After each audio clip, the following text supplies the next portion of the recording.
dedicated high school athletes and fans. Each victory and celebration captured by our camera. Treasure the highlights from the Summit Athletic Conference this season, or complete games live or on demand.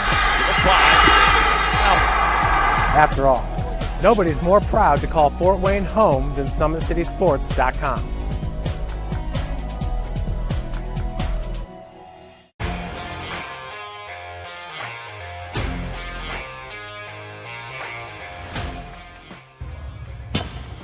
I like to stay active. I try to come in here at least 3 times a week and just get my 1-hour workout in. Since September, I think I've put on 22 pounds of muscle. I think my vertical has gone up plus 5 inches. I've gotten a lot faster since then too.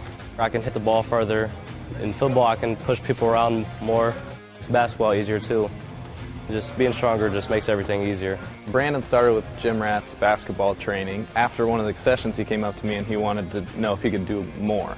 So Brandon started the EDGE program in November, in addition to the club training he was doing, because it offers personalized programming for his athletic goals. PSN Performance uses a long-term athletic development pyramid. At such a young age, it's really good for Brandon to set the foundation of athletic development. Since he is in season all year round, he has to be ready for all the physical demands. So he does a lot more strength training, just because in basketball he sprints and cuts a lot. In baseball he's doing a lot of sprinting. In football he does a lot of sprinting and jumping. So preparing him to withstand the physical demands of those games, he does a lot more strength training. I like all the lower body stuff the best. I do goblet squats, split squats, back squat, front squat, a lot of those. Tyler knows what's best for me. He always points me in the right direction. He just pushes me to go harder every day. I was once a Southside kid who was led on a journey by high school football. A journey that taught me discipline, toughness, and the skills that made me a success. As a businessman with a CPA license who owns his own firm, I still use the building blocks of high school sports in my everyday life. Someday sports will end no matter what level you reach, but you will be left with the skills to compete in the next game, the game of life. Thank you for watching Summit City Sports. To help broaden our coverage, we're asking you to become a monthly sponsor to our Patreon account. We produce weekly highlights and live video broadcasts. When the Homestead girls golf team won its first state title in program history, we were there. When Fort Wayne brought back 3 state titles in cross country, we were there. We believe in sharing positive stories and setting the standard for how high school sports should be covered. Join us and donate today.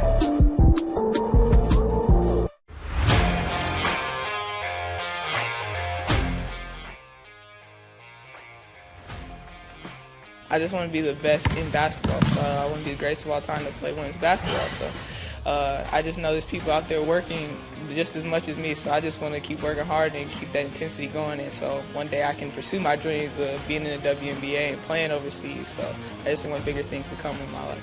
I remember when I started in March, she could do 0 pull-ups. She did have a great 25-inch vertical when she first started. She only weighed 150 pounds. One of our main mottos is do the simple things exceedingly well, and that's where we started. So we started the foundation, building her base, and now we've got to basically the peak of our pyramid of things that we can do with her. So we didn't skip any levels. We did all the basics, and she got really, really good at them, and that's what's led her to become as great as she is at basketball and performance. I've watched her grow, the confidence-wise, the strength-wise, the jumping ability, her footwork. It's really amazing to kind of watch for a girl her size, being 6'3", 6'4", to move like she can move and do the thing and be as agile as she is, along with the strength.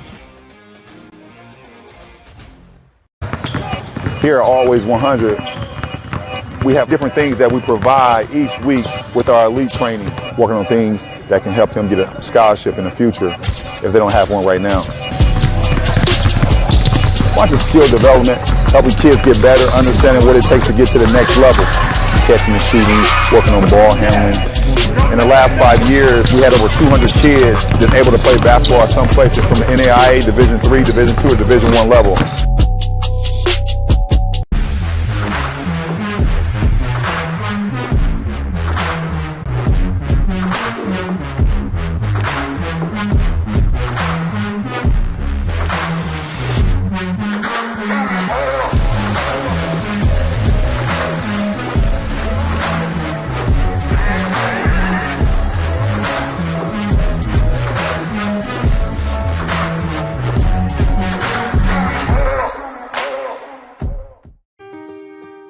This is an invitation to join a movement propelled by people who care and members who have a share in the place they bank. Good morning, Sam. So when you have the chance to get your first home loan, you know an expert will guide you every step of the way. Or when it's time to buy your new car, you'll be treated like more than just a credit score. Good news, ProFed can get you that payment. This is an invitation to a place where simply belonging can help enrich your whole community. ProFed Credit Union. You're invited.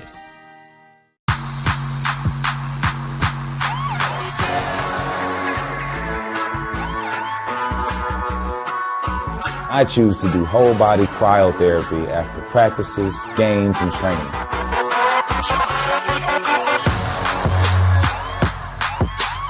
It reduces inflammation in my muscles and allows me to move more agile throughout my profession. I became a believer in iCryo after my severe injury in college at Notre Dame, tore my ACL, and I was looking for ways to recover, ways to get back on the field. So I'm thankful for iCryo.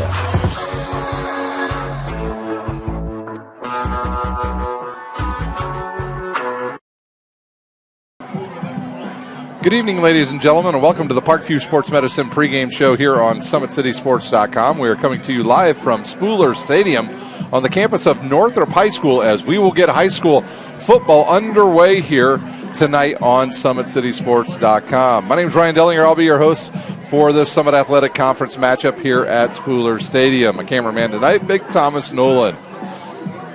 Well, it's nice to see fans in attendance here at Spooler Stadium, and the marching band has also made an appearance here. And I see their band director, Jason, out there, bringing them across right in front of us here. We'll have other games from around the area tonight. Games we'll be keeping our eyes on. Bishop Dwenger at Wayne, Lures out at Carroll, Snyder at Northside. It's Southside at Concordia, and this game right here we will definitely keep an eye on. And then our other games here on Summit City Sports tonight, Garrett out at New Haven, and Leo travels out to Woodburn to take on Woodland. So that's a look at some of the stuff from around here. We've still got quite a bit of time here on Summit City Sports. We're going to be joining you earlier each week because we've got more sponsors. If you'd like to become a sponsor here for SummitCitySports.com, please go to our website and email Jeff Mahoney, and he can get in touch with you, and they can set up the perfect package for you and your company. If you'd like to become a cameraman or even a broadcast announcer, we've also got those roles as well. Once again, my name is Ryan Dellinger. I will host this matchup. I mainly do a lot of volleyball here on Summit City Sports. In fact, we've already had 3 matches this week. Concordia over Homestead, and then it was Bishop Dwenger over Belmont, the battle of 1 and 2 over at Bishop Dwenger on Tuesday night, and then it was Homestead last night losing to a good Leo team out at Leo. We're going to take a quick 1-minute break. When we come back, we'll take a look at the two teams. You're watching Indiana High School football on SummitCitySports.com. I'm Matt Wolford, president of the IHSAA Foundation, and we need your help. We need your help so the youth of our community can develop advanced leadership skills. We need your help giving high school administrators and coaches the instruction and insight they need to be better role models and teachers. To learn more or to make a tax-deductible contribution, go to IHSAAFoundation.org. You'll not only be contributing to the foundation of the IHSAA, you'll be contributing to the foundation of our community.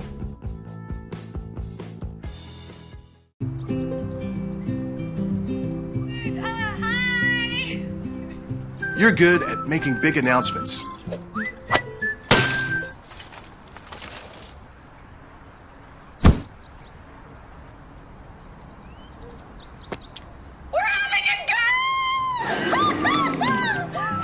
We're good at your insurance. Start with Indiana Farm Bureau Insurance, online, over the phone, or in person, and stop knocking on wood. Welcome back to the Parkview Sports Medicine pregame show here on SummitCitySports.com. Once again, we are at Spooler Stadium here. Still about 20 minutes before we get started. Taking a look at these two teams. Homestead ranked number 9 in Class 6A.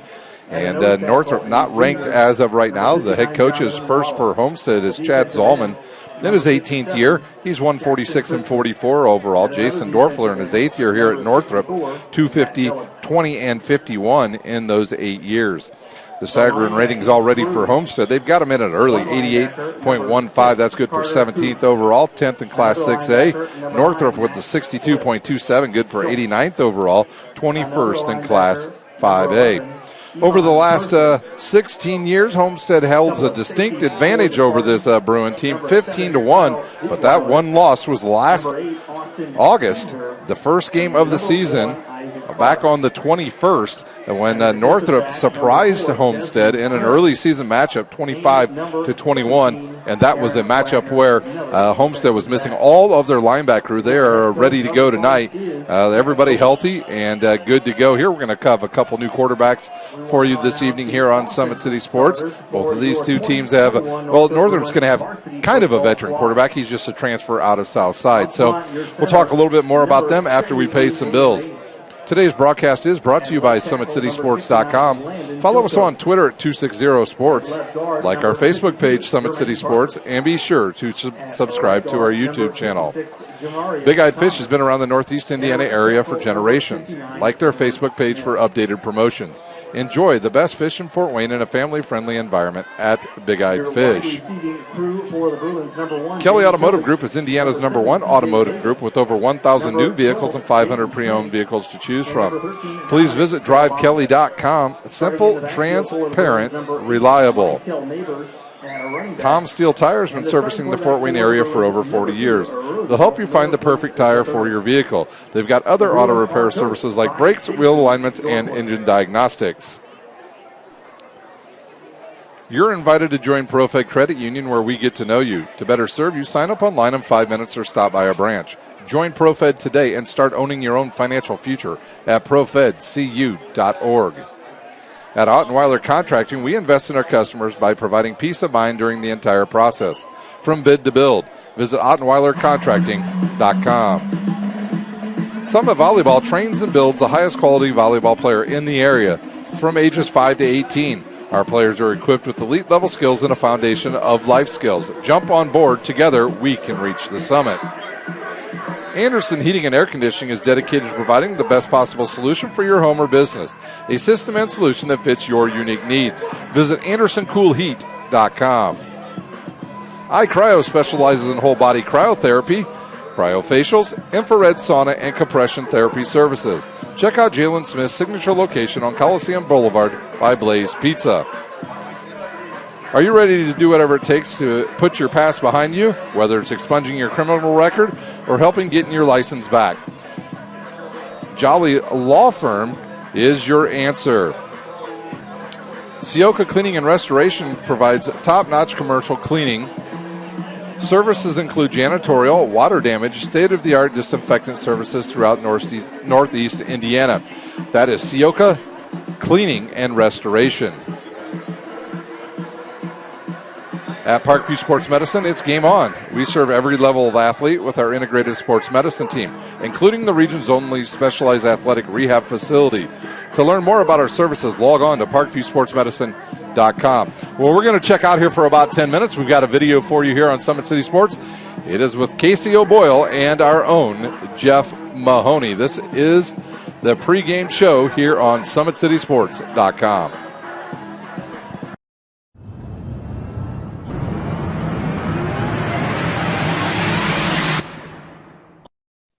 Speaking of making a statement, how about Demarius Cowan last year when him and his Northrop team went into Homestead and won 25-21? You'll see here Homestead didn't lose another game until that regional over there at Westfield. Homestead, they lose another great quarterback in Evan Ormsby. Oh my gosh, what a season he had. It was like after week 3, he was throwing for over 300 and about 6 touchdowns a game. They return one of the top wide receivers in the area in Nate Anderson. But this one right here could be maybe a little bit closer than people might think. You remember last year, Homestead won that game, Northrop won that game, but Homestead was playing without half their defense, if not more, with the COVID protocols. So, hopefully Coach Solomon is going to bring his ones into this game. Yeah, that definitely was a subplot a year ago going for week 1. I mean, at Homestead, I think they were missing 3 or 4 of their leading returning tacklers from the previous season, and they kind of got caught a little flat-footed. Evan Ormsby had not developed yet to that point as a quarterback, and I think we thought he would develop under Coach Skelton because I think Coach Skelton may be the best QB whisperer in the area. He just does a fantastic job year after year after year. Homestead plugs whoever is in over there at QB, and they have a great success. Now, some of those guys were really, really talented. Guys like Luke Goody comes to mind. But then you've got a kid like Evan Ormsby, who was pretty much a converted, defensive lineman, I believe, and hadn't played quarterback in a few years. And what a spectacular season he had. This year, Peyton Slavin, the junior QB, appears to be the guy. I also know, Grady Swing is technically listed as their backup, but they've got a young freshman, Jimmy Sullivan, who is waiting in the wings. I think he'll probably get a lot of JV action, but Jimmy's done some good things on the 7-on-7 circuit, and I expect him to get some varsity reps here relatively early too.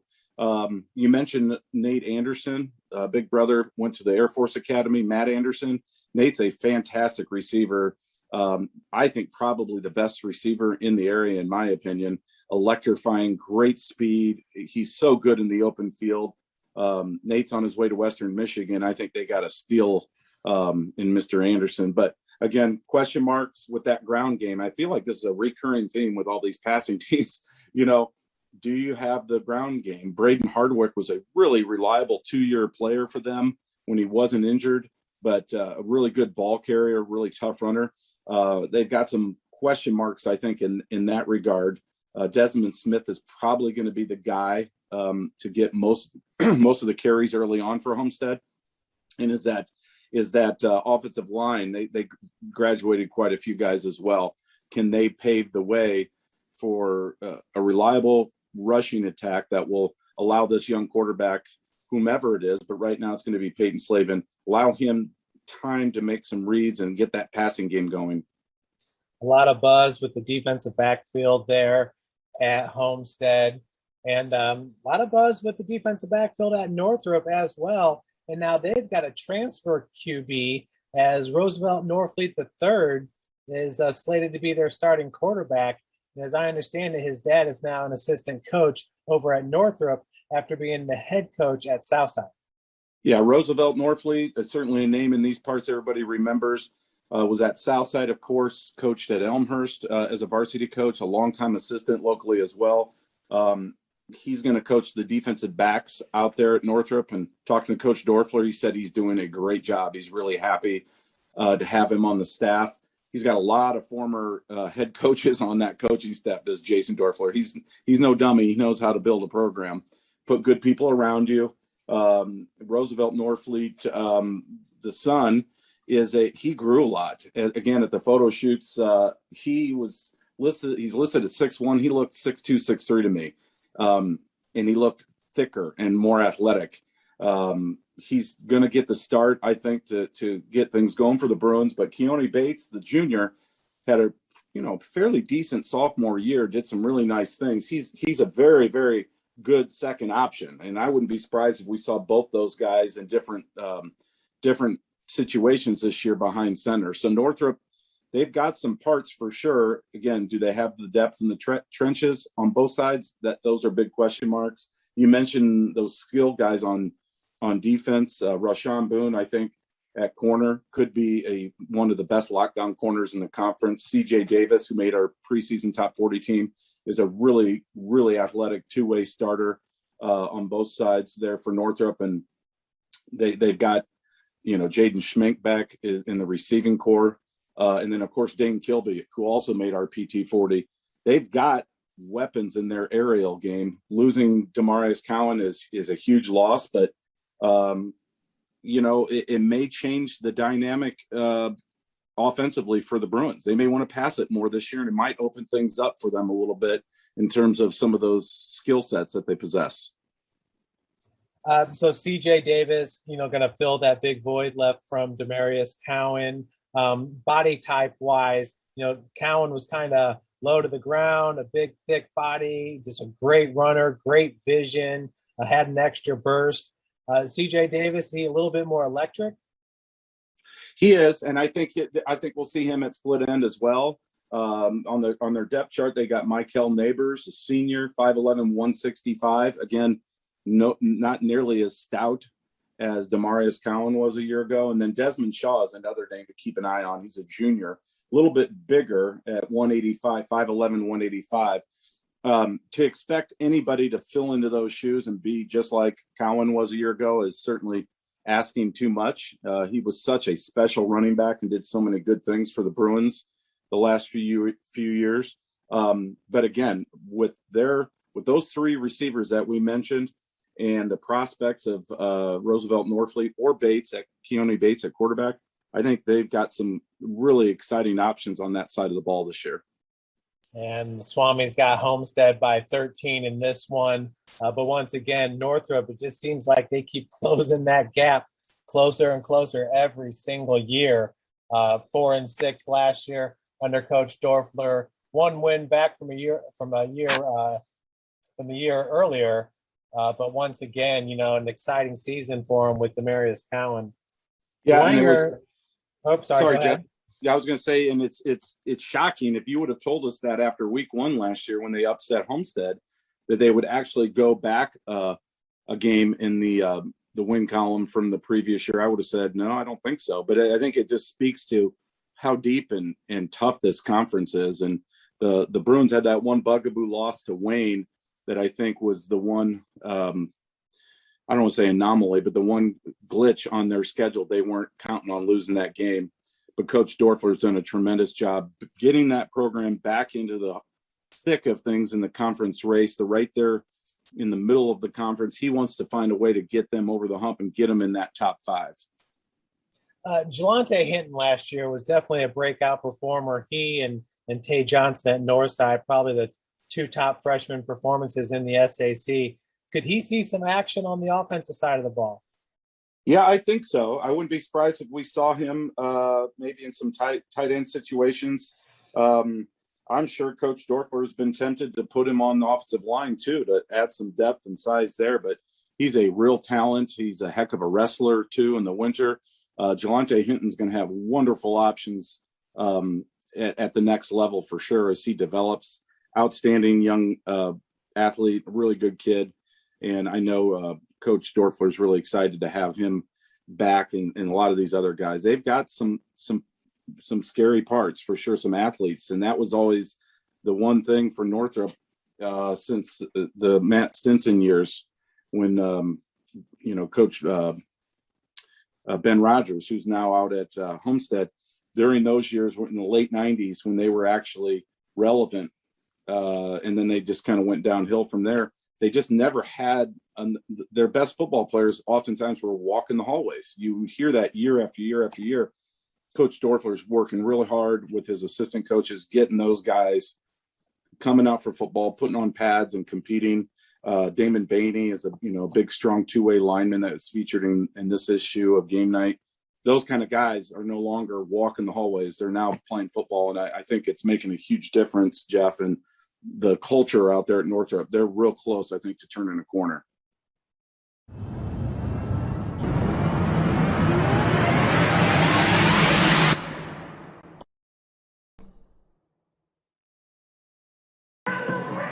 Well, I hope you enjoyed our preview there of this Summit Athletic Conference matchup here at Northrop High School between the Bruins and the Homestead Spartans. We've still got roughly about 7 minutes before we get started. They've already played the national anthem. We are waiting for the 2 teams to come back out on the field. Once again, here's the games around the area in both the Summit Athletic Conference in the NE8 and the ACAC. It's Bishop Dwenger at Wayne, Bishop Luers out at Carroll, where I heard earlier that the field temperature was 137 degrees. They've got new turf and a brand new stadium. Snyder out at Northside. It's South at Concordia, and over in the NE8 and ACAC, and some NECC schools you're going to hear here too. Adams Central, number 4 in Class 1A. They're playing at Belmont. It's Angola at DeKalb. Number 18 in 4A, Columbia City at Cherubusco. Number 9 in Class 4A, East Noble is at Plymouth against a good Plymouth team. A game we've got here for you on SummitCitySports.com. It is Garrett at number 14 in 4A, New Haven. Huntington North, they'll take on number 4 in 2A, Eastbrook. And Jennings County will travel to Norwell, who's sitting at number 16 in Class 3A. And another game we've got here on Summit City Sports for you, it's Leo at Woodland. All these games start at 7 other than Plymouth and Eastbrook games. So those are some of the games around the area. We will update you at halftime on some of the scores from around the area. Once again, this matchup from last year, it was Northrop. They won on the road last year, 25-21 over the Homestead Spartans. The Spartans went on to win the conference. Some people have them projected once again to possibly win the Summit Athletic Conference. I think a few other teams around the area are going to have something to say about that. Bishop Dwenger and a better Snyder team who's coming off a 500 season from a year ago. So could be interesting around the conference this season. The heat tonight might play a big factor. If the teams are playing both ways, it's awfully hot out. I got here, it was 91 degrees when I arrived here at the stadium. Next week going to be a little bit cooler, maybe about 85. And the Northrop Bruins have headed out onto the field, and we've got about 5 minutes to go. We'll take our final time out here on the Parkview Sports Medicine pregame show. When we come back, we will have the start of this matchup. You're watching Indiana High School football on SummitCitySports.com. Welcome to the Summit City, home to the 260's dedicated high school athletes and fans. Each victory and celebration captured by our camera. Treasure the highlights from the Summit Athletic Conference this season, or complete games live or on demand. After all, nobody's more proud to call Fort Wayne home than SummitCitySports.com.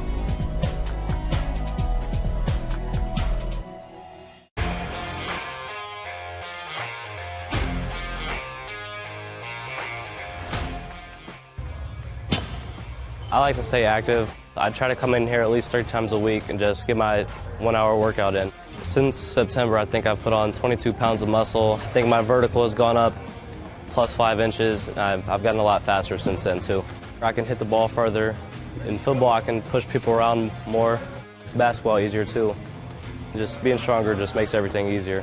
Brandon started with Jim Rath's basketball training. After one of the sessions, he came up to me and he wanted to know if he could do more. So Brandon started the EDGE program in November, in addition to the club training he was doing, because it offers personalized programming for his athletic goals.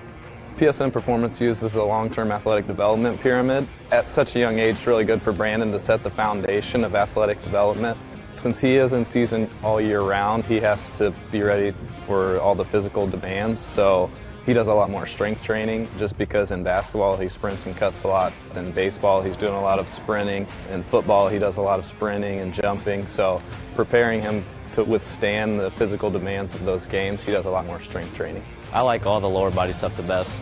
I do goblet squats, split squats, back squat, front squat, a lot of those. Tyler knows what's best for me. He always points me in the right direction. He just pushes me to go harder every day.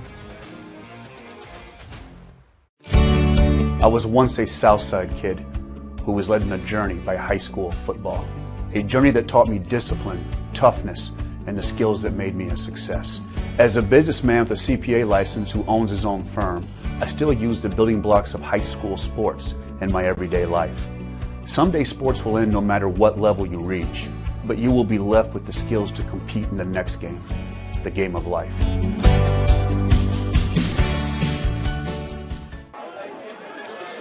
Welcome back here to bright and sunny Spooler Stadium. We are ready to go here for Summit Athletic Conference football. The teams have come out on the field. Homestead will receive. The Bruins won the toss. They defer to the second half, and they will kick off to Homestead as we get started here on the opening evening of high school football in the Summit Athletic Conference. Number 88 will kick tonight. That is Jacob Gump, the sophomore. He will get us started here this evening. Back to return for the Homestead Spartans, number 2 and 3. That is Anderson and Gage Sparrow.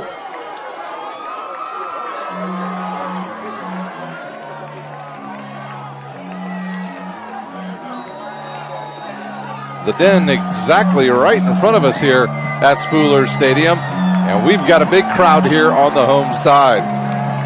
Gump to get us going here on Friday Night Lights. It's a short kick. It's going to come down around the 10. Picked up there by Anderson. He's got a lane up the left side. A big return here for the Spartans and more. One guy to beat. Can he outrun him? It's the one man, and a great start for Homestead. He got a wall on that left side, did Anderson, and he takes it all the way down into the Kelly Automotive red zone. They will start at the 13.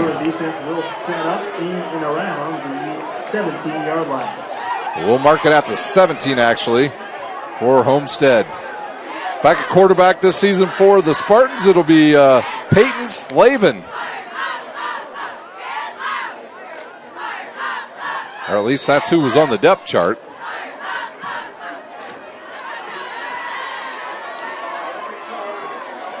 And it looks like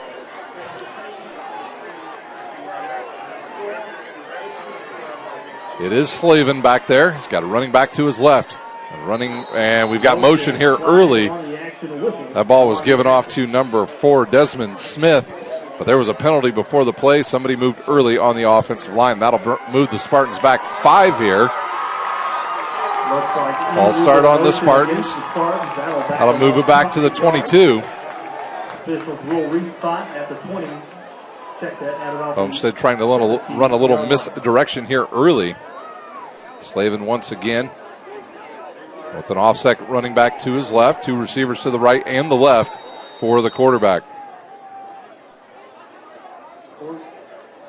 And they try to draw the Northrop off and get those 5 yards back. They couldn't get it. And now they'll switch plays. Slavin waits, and he'll give to his running back. Big lane to the right side. That is Smith with the carry, and he'll get down inside the 10. We'll mark it at about the 9. Got the runner stopped at about the 9-yard line. Looks like they'll spot it.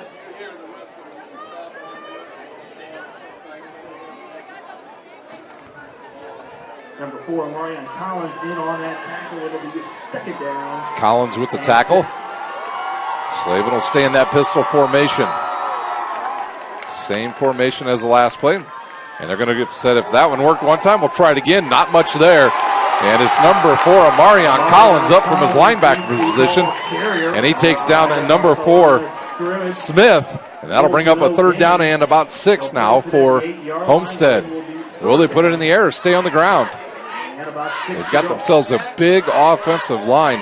Number 50 over there on that right side, a big man, Jackson Bell, standing 6'2", 285 pounds, a sophomore. Big play here for the Northrop defense. Man in motion, 3 guys to one side. He'll look, it's a screen. And Northrop has it stuffed. In fact, they might have picked up about 1 yard, and that'll bring up a 4th down. Will Homestead go for the kick, the field goal, or will they attempt to pick up the first down? They didn't get much yards on that, maybe a yard. 4th down and 5 now. So they picked up 2 on that play. Slavin will stay in the pistol formation. Smith to his left. And I was trying to see if they're trying to draw him off. The play clock says 14.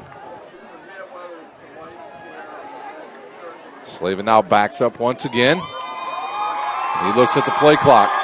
He'll snap. He'll look left. Fires left. Low and away. And the Spartans can't get anything going on drive number 1. After a great return, they turn it over on downs. Northrop stands up on defense and holds Homestead to no points. Turnover on down for the Bruins. So the Bruins will start at their own 8 as we'll get to see for the first time here for them. Roosevelt Norfleet III, a transfer from Southside, will start at quarterback tonight for the Bruins. His father is also on the coaching staff here, coaching the defensive backs. And I think Northrop's a guy short. Yep, I think they're missing an offensive lineman. They are. The play clock already down to 15. Well, Coach Dorf will have to use an early timeout here. Play clock down to 8. Norfleet now in the pistol formation. Motion across, and he'll go back the other way. Slips, they'll snap. They'll give to the running back. He'll step up in the hole, and a couple big Spartans right there to take down. Neighbors on the carry, and he goes nowhere. In fact, he might have lost a half a yard. Tackled for a little gain. It'll be second down and 10 from the 8-yard line. Aaron Kistler in on that tackle. Actually, check that, number 59. Jonathan Waddle.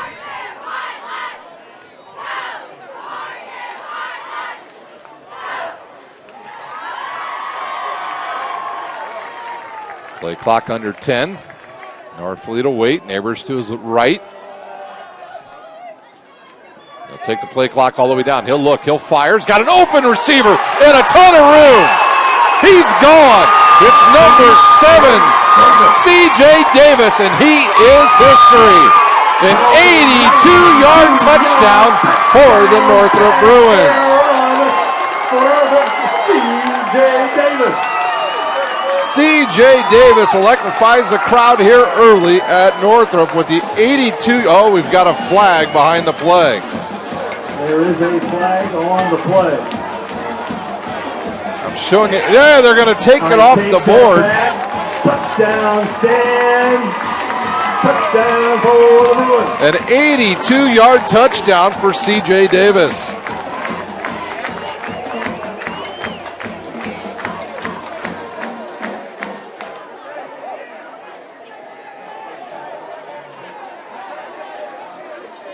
On to kick the extra point for the Bruins, number 88, Jacob Gump. Gump will come on now to give his team a 7-0 lead here early against Homestead. Homestead started the game off with a great kick return, only to go basically nowhere. Northrop uses just 2 plays to get on the board. Here's the snap, the hold, the kick is away by Gump, and it is true. And the Bruins with an early 7-0 lead. We'll take a timeout. You're watching Indiana High School football on SummitCitySports.com. 3 minutes and 15. You're good at basement basketball.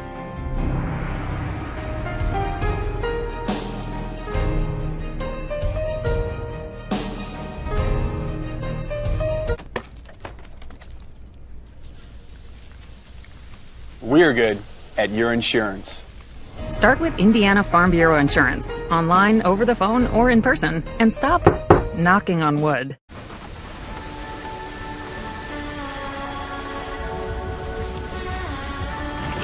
You're good at keeping the car clean.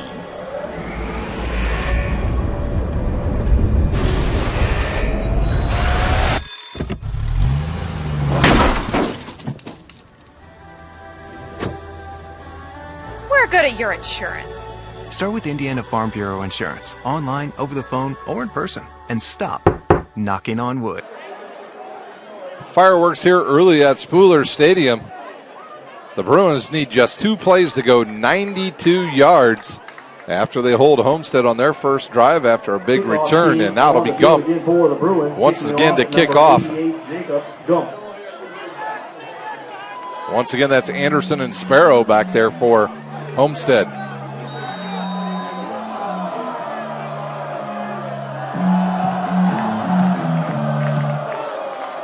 Here's Gump. He's going to kick one here to the near side. It's going to go out of bounds and be a penalty. Not sure that was what head coach Jason Dorfler had in mind, but at least it doesn't start down in their own 17. So it'll start at the 35 now for Homestead. Slavin back out there. Will come out to take the field. Ball will be spotted at, I believe, the 35-yard line of the Spartans. Slavin once again at quarterback. He has Desmond Smith, the seniors, in the backfield with him. They're going to move the ball over here to the near hash now.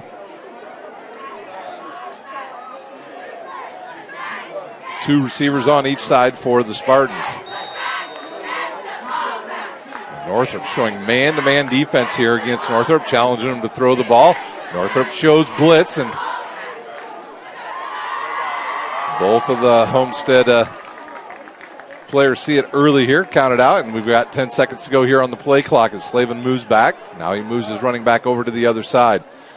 And it's a fumble. Picked up by Northrop at the 40, and they are in business again. By the Northrop defense, number 3 comes out of there, Desmond Shaw. Desmond Shaw picks up the bill, falls on it, and Northrop's in business as they start in Spartan territory. 35-yard line. We'll start it at the 35. For the Bruins. Just the start, Coach Dorfler wanted a quick touchdown and a quick turnover.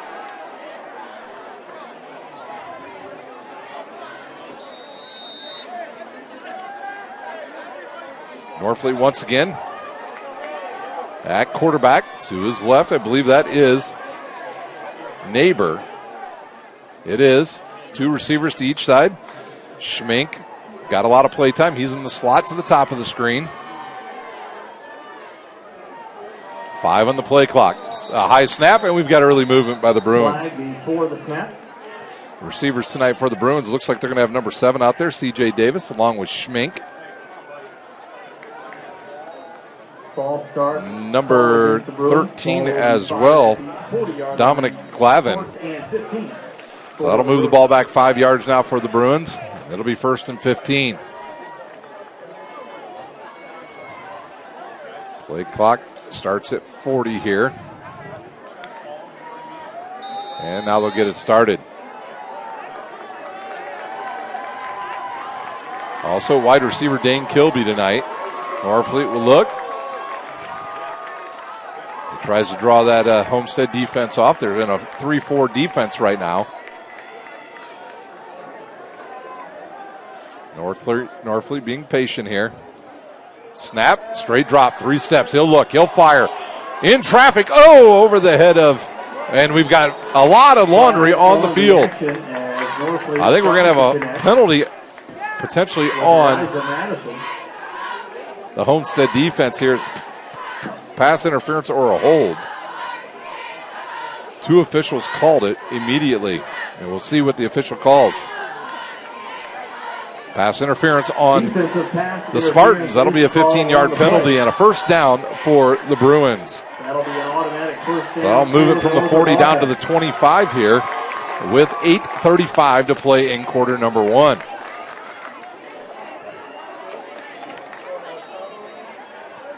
I want to thank that cloud up there, Thomas. That really small one right in the middle of the sun right now. Trip receivers to the far side of the field. Single running back in the backfield with Roosevelt Norfleet. They'll turn, they'll give to Sports Medicine's Ortho Express Clinic offers walk-in care for sports and orthopedic injuries. Craven again. He's got a couple of guys in the backfield. The block is on the ground again. Fumble on the play, and the officials again point. A big hit by the linebacker causes a fumble. Tavon Freeman in on the fumble recovery. And the ball's at the 23 now on the turnover. Take over again at the 24-yard line. We had some technical difficulties while you were gone there. Homestead held Northrop. They got it down to about the 17 and stuffed them on 4th and 2. And then now just a turnover again. The 2nd turnover on Homestead here early. Technically the 3rd one if you count the down. So they're in business once again are the Bruins at the 23. Number 10 in the backfield this time. That is Travion Freeman. Norfleet now. He'll run the option. Pitches it to Freeman, and now he loses it. And it's still loose. And picked up by the Spartans. Green. Nothing but green in front of the... We'll see who the young man is that picks it up. Was it number 1? Number 1, Isaac Barkas picks it up and returns it. We'll say about 75 yards for the touchdown.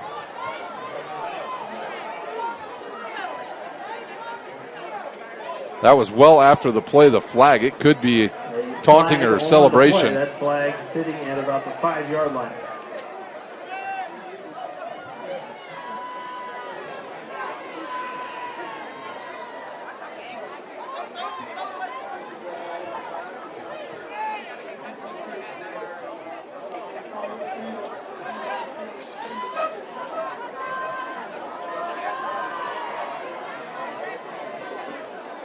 Well, we're still waiting for them to sort out the flag. I think Northrop has figured out it's probably a taunting penalty, and they'll probably assess it on the kickoff. So the teams trade turnovers, but Homestead takes theirs and turns it into points here in quarter number 1. Still waiting for our officials to make this call here in the middle of the field.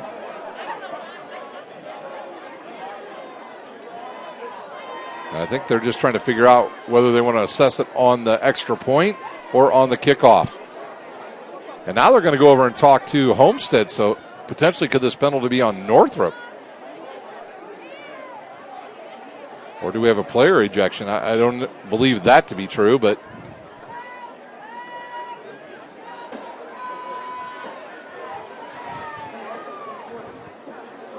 still waiting to figure out what the penalty was here at Spooler Stadium. While we have a moment, once again, at halftime, we'll try to update you on all the Summit Athletic Conference action from around the area. And now our officials have come back out on the field after talking to the coaching staff. It looks like we have a personal foul is what that looked like they were pointing to.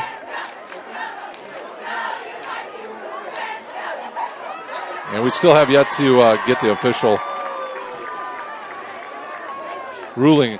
We'll see. Here we go. Personal foul on Northrop. So the touchdown is good. On sportsmanlike, so offsetting penalties, which just results in nothing. All that for nothing, Thomas. Yeah. The Leo Woodland game's over, Thomas. Just joking. You know, that's as long as the game would go because Leo just run. All right, so on to number 60 will come on now. It looks like he's going to kick the extra point here. It'll be Cameron Jarrett. And they're still trying to figure out what they want to do with the penalty. They can go half the distance to the goal, I believe, and maybe go for 2 is one of the options. Well, no, they're offsetting. It doesn't mean anything.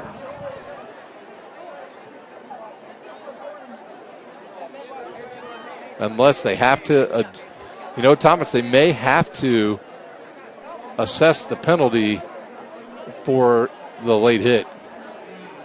That may not be one that is an offsetting one.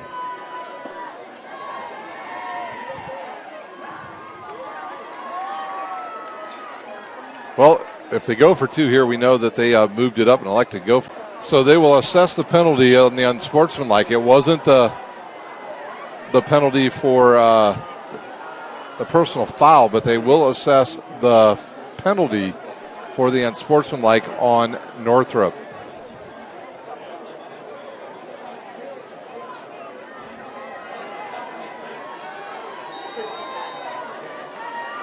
Jarrett for the extra point to tie this thing up at 7 here in quarter number 1. It goes left and sails through, and we are tied up at 7. We'll take a timeout. You're watching Indiana High School football on SummitCitySports.com. Northrop 7, Homestead 7.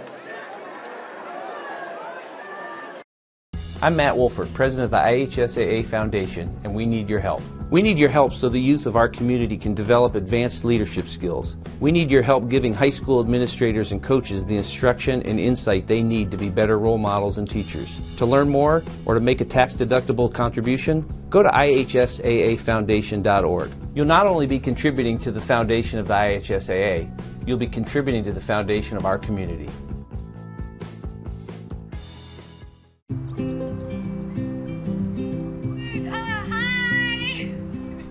You're good at making big announcements.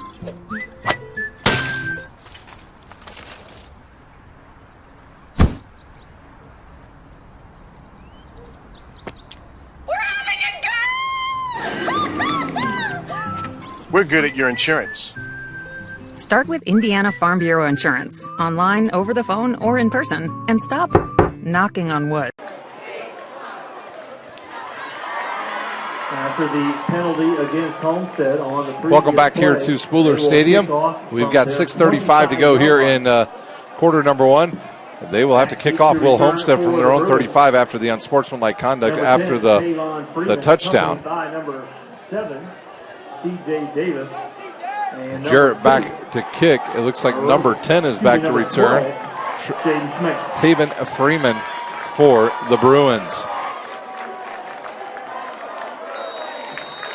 And Jarrett will put his foot to the ball, and it's going to be over to the far side of the field and go out of bounds. And do they only spot it at the 35 once again? That kickoff goes out of bounds at around the 10-yard line. See where they spot it here.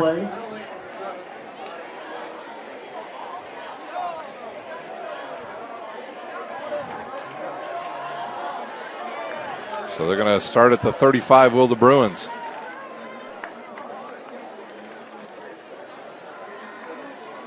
After the penalty, the ball will be placed at the 35-yard line for Northrop will stay in there at quarterback. Check that. And they'll move it up another. Looks like the ball at the 50. Will be placed at midfield. Ball placed at the 50-yard line for the Northrop offense. So what happened is there was that penalty, the unsportsmanlike, and since he kicked it out of bounds, they just assessed it from the 35, basically at the end here. And now good starting position once again for the Bruins. Trip receivers here to the near side. A single running back to the left of Roosevelt Norfleet. Low snap, he'll look, he'll fire. Single coverage, got a receiver down there, and just out of the reach. Just beyond out of the reach of Jaden Schmink. Northrop receiver Jaden Schmink on the effort there on the far sideline. Good defense out there. Bring up second down and 10 from the 50-yard line. By Homestead.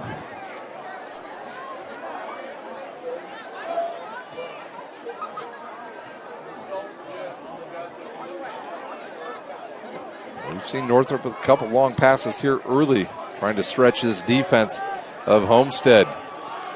Homestead will stay in that 3-4 once again. And they show blitz. Nope, he'll throw again. It's got a receiver over the middle, too high. Looking for his intended receiver again, Jaden Schmink. Couldn't get it to him. Trying to connect with Jaden Schmink again on that play. I believe that last pass was to try for before that one was to Galvin. Third down from the 50-yard line. So 3rd and 10 now from the 50 for the Bruins.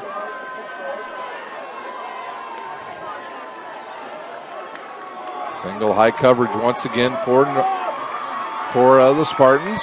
And once again they show blitz off the edge, and here they come. He'll throw. That ball gets tipped, and down goes Norfleet, and it's incomplete in time for the Bruins to punt. And here comes a flag. We're going to have a late hit on Homestead. I believe on number 64 is going to get hit with that penalty. That is Matt Miller, the senior defensive lineman. And if it is on him, it's going to be a 15-yard penalty and an automatic first down. It is. Couple costly penalties here early for Homestead. We've got 6:18. We've played 17 seconds in the last 8 minutes.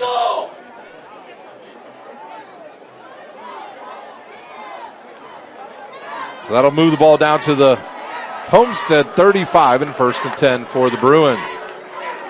A personal foul called against the Spartans. That'll be an automatic first down for the Bruins. 2 receivers either side now for the Bruins. We'll see if they try to get something going on the ground here, since they've got new life once again. First down and 10 for the Bruins from their 35-yard line.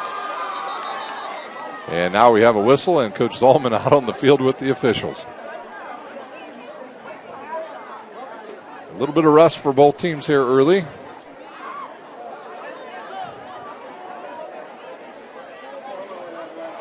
And we're ready to go once again.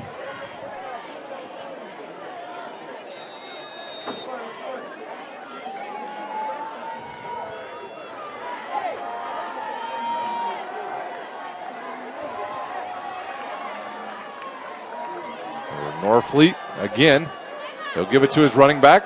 They'll try to go right up the middle, and nothing there for number 3, Shaw. Number 3, Desmond Shaw on the handoff. Maybe back to the line of scrimmage. Number 57 on the tackle. Spotted at the 35 Jackson Chrisman. Where it will be second down and 10. 5:55 to play here in the first quarter. A slow quarter here on opening night.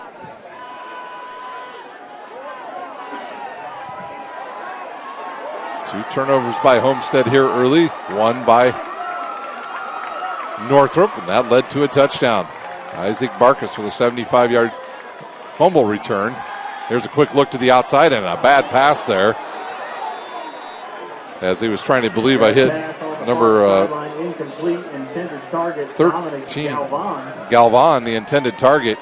Too far out of his reach, and that'll bring up third down once again for Northrop.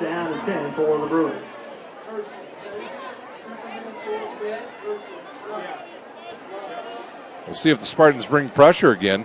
They did on the last one. A long third down and got to the quarterback. Northrop once again will go 2 receivers to each side. They'll keep Shaw in the backfield. And they'll bring everybody up again. Will Homestead. They're showing blitz right side. Here they come. They'll miss them. Northley gets away, but can't get away from the second guy.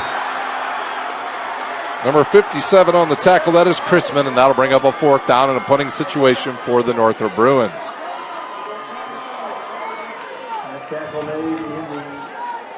Northley just had no chance there. Two guys came off that right side. The one got picked up, and the running back tried to get the other one. He slipped and fell down.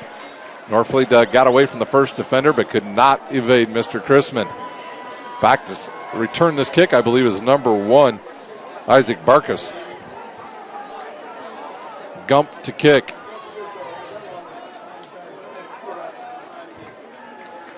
.4:43 to play here in the first quarter. And it goes off the side of his foot and towards the right side of the field, and it'll hit inside the 25. It looks like they're going to mark it at the 25, and we've got a flag on the field. That flag is about the 45. That was in the area of where holding could be called. They will call hold on Northrop, and we'll see if they take the penalty or make them, if they make them re-kick, or they, I don't know if they can take 10 from the penalty decline. So they'll decline it and start at their own 25. 25-yard line.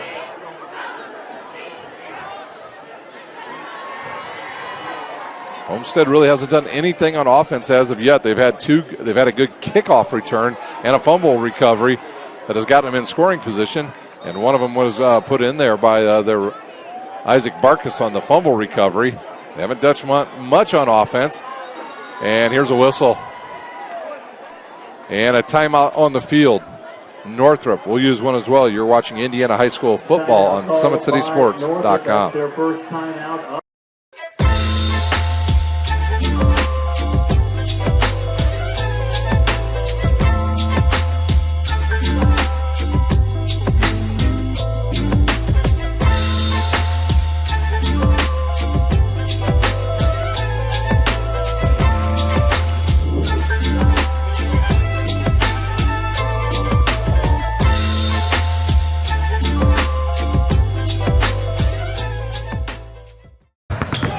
Here at Always 100, we have different things that we provide each week with our elite training, working on things that can help them get a scholarship in the future if they don't have one right now. Watching skill development, helping kids get better, understanding what it takes to get to the next level. Catching and shooting, working on ball handling. In the last 5 years, we had over 200 kids just able to play basketball at some places from the NAIA, Division III, Division II, or Division I level. Welcome back here to Spooler Stadium. Timeout over. We just had a couple score updates. Snyder and Northside after one, they're tied at 7. After one out of Carroll, it's 10-3 Carroll over Lures. Here's a snap, the give. Good hole up the middle. And a pickup of about 5 or 6. Around the 30-yard line. See, I think it was 4. Collins, one of the multiple Bruins Smith on that tackle. That'll bring up with the carry. Collins with the tackle. And about 5. Second down and 5 now for the Spartans. They want to control some clock here as we go under 4 minutes here in quarter number 1. Slavin again. He'll look. He'll give to his running back. Good defense. What a play by Northrop's Amarion Collins. Again, number 4, Amarion Collins. Comes up and makes the big hit, does Collins. Check that out on the Traction AP replay. A loss of 2. It'll be third down for the Bruin defense. Third down and about 7 now. Look at Collins.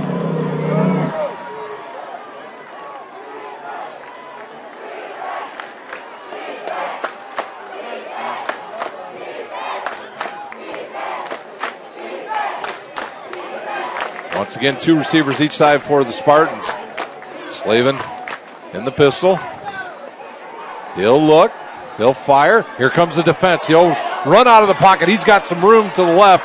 He's off to the races. Now he's over the 50 and out of bounds in Bruins territory at about, let's see where they spot him, at the 49. Number 18, Peyton. So it'll be a pickup enough for a first down and more. They'll place it at about the 49-yard line where it will be first down. So Homestead back into Bruin territory here with 3:04 to go here in quarter number 1.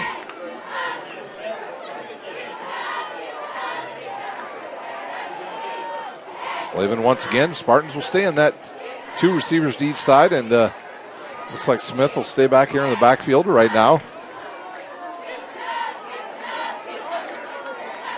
He'll look left. He'll fire left. He's got a receiver over there. That's number 2 on the catch. That is Nate Anderson. And he'll pick up of about 7. Number 9, Rashawn Boone on that. Actually, we'll give him 8. The ball at about the 41-yard line where it will be second down and 2. Just a quick out pattern there by Anderson. A little pitch and catch. 2:30 to go here in quarter number 1. Slavin now, he'll look. He'll give it to his running back. Nowhere to go. He'll fall forward for about a half a yard. And we'll say third down and about a long 1 now for Homestead. In on that tackle, a short gain. It'll be third down and about 1 for the Bruin defense.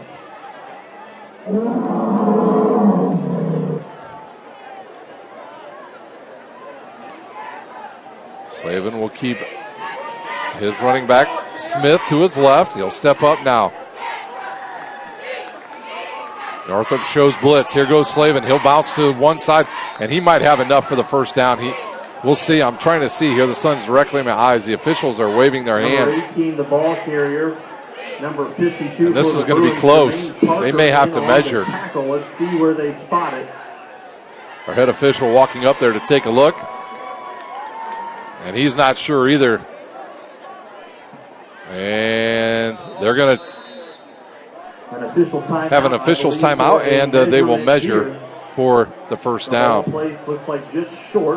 Today's broadcast is brought to you by SummitCitySports.com. Follow us on Twitter at 260sports, like our Facebook page, Summit City Sports, and be sure to subscribe to our YouTube channel.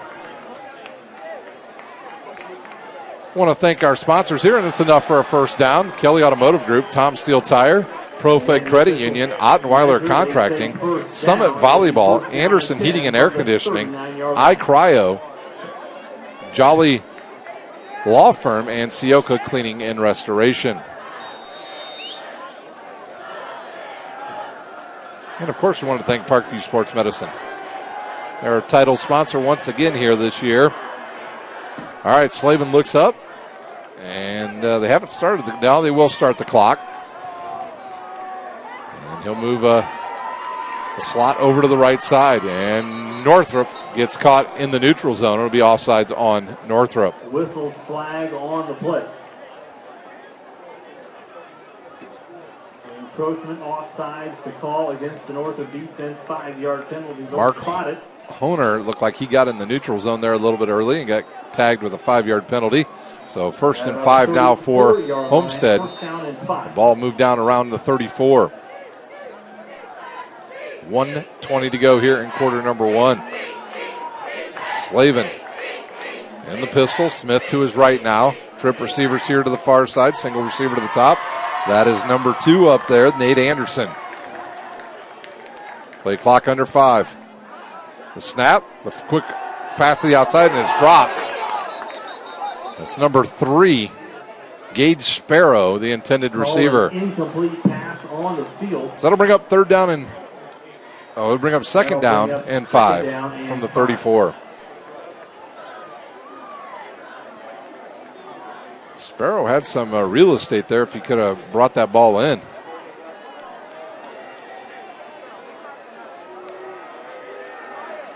And Homestead will go back to that 2 receivers on each side formation with the single running back. Slavin will give. That's a new running back in there. Look like number 40. Number 40. Camden Johnson. The ball carrier. He takes it to the far side for a little gain. No gain on that, so it'll stay 3rd down and 5 here for the Spartans. Right at the 34-yard line where it will be 3rd down and 5. And they'll have to run another play. We've got 33 seconds, 23 on the play clock. Quickly to the line comes Homestead. They're trying to draw off Northrop and get those free 5 yards. 15 on the play clock. They'll change the play now. 9. And here's the snap, straight drop. He'll look, he'll fire left side. And a great catch, and he hauls it in, and I think he stepped out of bounds. And it's enough for a 1st down right around the 21. That ball was caught on the sideline. Trying to get that number for you over there. Player steps out of bounds on the far sideline. They will place it though after 20. Number 3 on the catch, that is Gage Sparrow. So he makes up for his drop, and that'll be a 1st down for the Spartans as they get inside the Kelly Automotive red zone once again. 8 seconds on the game clock. So the final play of the 1st quarter here at Spooler Stadium.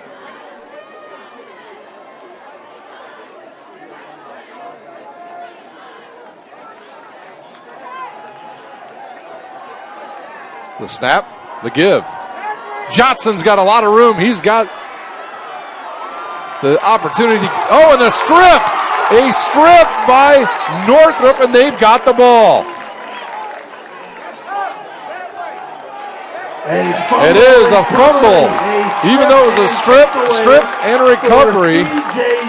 C.J. Davis, the man of the evening thus far. And that will take us to the end of the 1st quarter here at Spooler. We'll take a timeout. You're watching Indiana High School football on SummitCitySports.com. This is an invitation to join a movement propelled by people who care and members who have a share in the place they bank. Good morning, Sam. So when you have the chance to get your first home loan, you know an expert will guide you every step of the way. Or when it's time to buy your new car, you'll be treated like more than just a credit score. Good news, ProFed can get you that payment. This is an invitation to a place where simply belonging can help enrich your whole community. ProFed Credit Union. You're invited.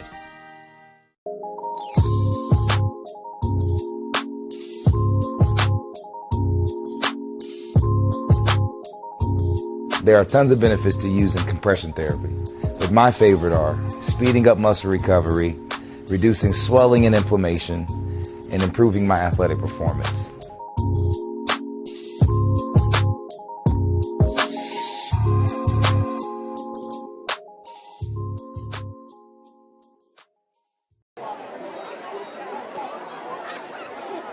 Welcome back here to Spooler Stadium. Northrop with 4 turnovers here already in this 1st quarter. They get one right at the end of that quarter on the strip.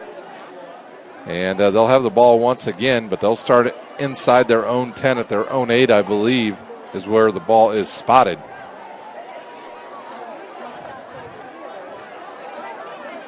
As the 2nd quarter begins, the Northrop offense takes the field. Do not see Roosevelt Norfleet out there at quarterback. At the Northrop 12-yard line. Number 11, I think, is coming at quarterback. 10 for the Bruins. Keon Bates will get the start here in the 2nd quarter. He played a lot last year for Northrop. And they'll go with 3 receivers to the near side, 1 to the far side.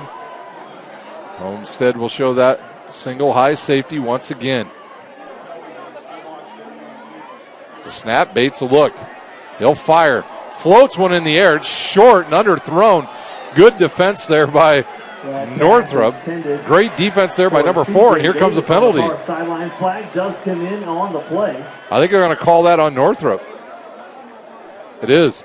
They're going to call it on number 7, C.J. Davis. He was really just trying to play some defense so it wouldn't get intercepted. So they'll march it back halfway, and it'll be at the 4 now. Call against the Bruins.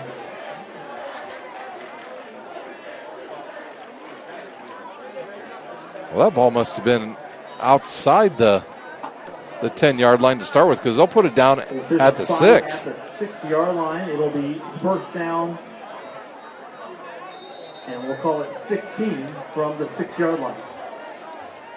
Bates will stay in there, first down and 16 now for Northrop. They're going in the wrong direction here to start quarter number 2. Bates with the running back to his left. And he'll look, he'll fire. That ball got tipped and a catch. A nice run up the middle there by Kilby, and he'll pick up some good yardage, about 8 to 9 yards. Dane Kilby with some good hands there off the deflection. For the reception, Kilby takes that ball to about the second down and 7 now for Northrop. 15, just beyond the 15-yard line. It'll be second down and about 6 for the Bruins. They showed that look earlier. That was the play that C.J. Davis took for a touchdown. This time they were all keying on Davis, and they threw it underneath that time to Kilby, and he picked up about 8 yards. Same formation. Homestead shows blitz once again. And Bates will keep it. He'll bounce to the outside. He's got room to the left side. And he's got the first down. Carrier, a quarterback keeper. Bates takes it for another. Northrop. Some good blocking here by the Bruins on that left side. And they'll seal it all off as we take a look on the Traction AP replay. He'll fake the dive. And a big run to the left side produces a first down and some ball control now for Northrop. Ball sits just at the 29 of Northrop. At halftime, we'll have some scores from around the area. We're hearing Bishop Dwangers beating Wayne right now. No real blowouts thus far in the Summit Athletic Conference here early in the first half. Bates will wait for the snap. And they'll give it to Schmink. He'll bounce it up the middle. And a good play there on a little jet sweep-like action play. Schmink, number 12. Schmink will pick up about 4 or 5. First down run. And some positive yards for Northrop. Schmink takes it up to about the Northrop 39-yard line, where it will be a second down and 5 for the Bruins. Northrop in a little bit more of a hurry-up offense here. And they've got a jump there on the left guard.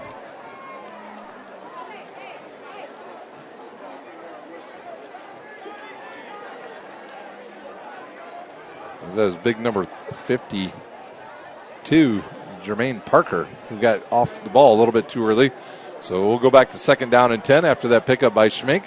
They give it right back.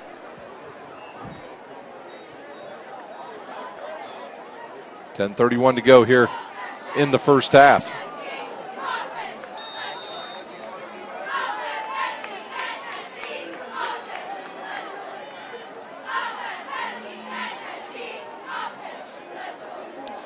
Bates will wait. Snap. He'll look. He'll fire. He's got a wide open receiver. And it's perfectly thrown. It's number 1, Kilby, off to the races. Dane, 72-yard touchdown. Take a look at this one on the Traction AP replay.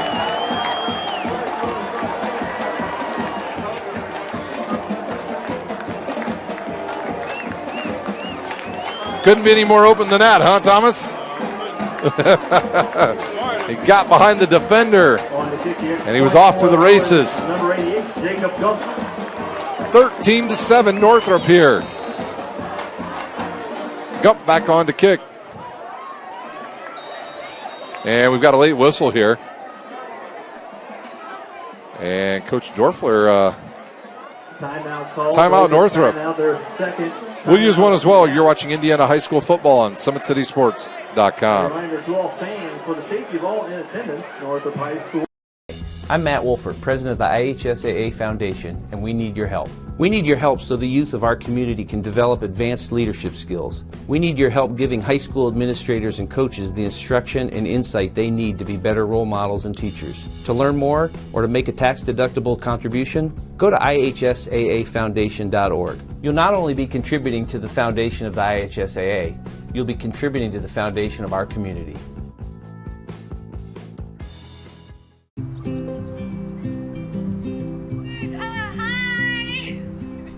You're good at making big announcements.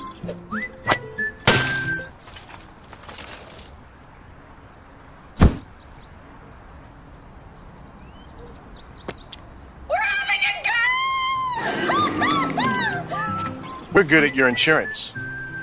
Start with Indiana Farm Bureau Insurance, online, over the phone, or in person, and stop knocking on wood.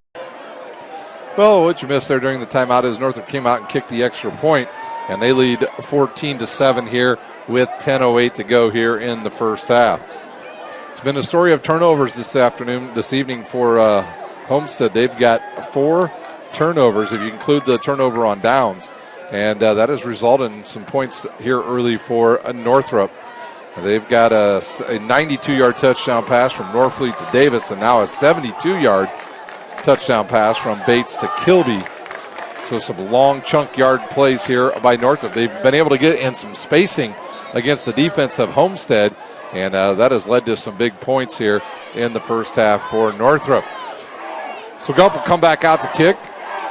It'll be Sparrow back there once again to return.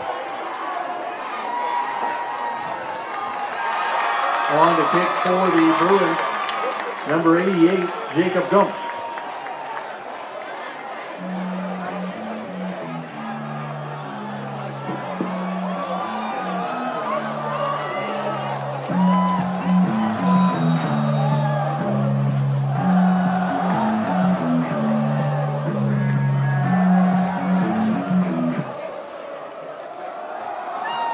Here's the kick. It'll come to the near side, and it'll stay in bounds. Great kick. Comes right at the 9. Nowhere for, I believe that was Sparrow to go. 21 and number 40. Actually, that was number 2 on the return. That was Anderson. A good kick by Gump, and they'll start at their own 22, Will Homestead. Line where the Spartans will take over 1st and 10. That was a great kick by Gump. The Homestead kick return thought that was going to go out of bounds. It stayed in bounds.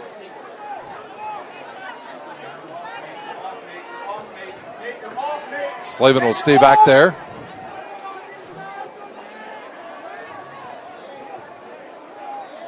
And he'll give to, nope, he'll roll. Play action to the right. He's got an open receiver out there. That's Sparrow. He'll turn it upfield and get close to first down yardage. It's like he's going to be short about 1 yard. On first down action, tackle made at about the Homestead 36-yard line, where it'll be second down and about 1.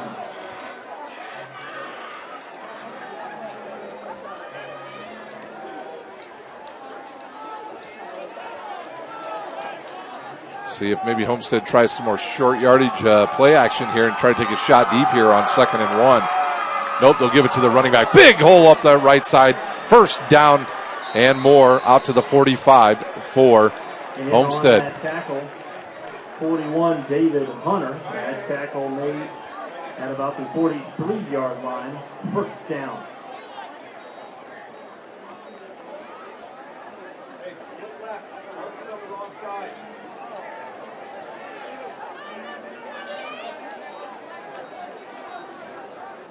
Under 9 minutes to go here in the first half. Slavin will get it. He'll fake. He'll throw to the outside. Takes the shot. It's a bit short. Trying to look for his intended receiver there. Number 2, Nate Anderson. A little underthrown.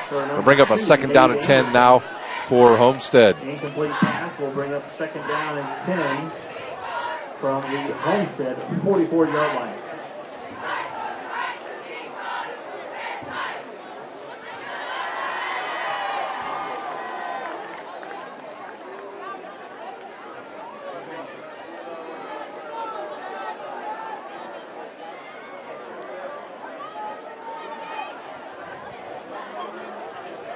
Slavin will stay in that pistol formation. He'll bring Anderson across the formation, and they'll give it to him.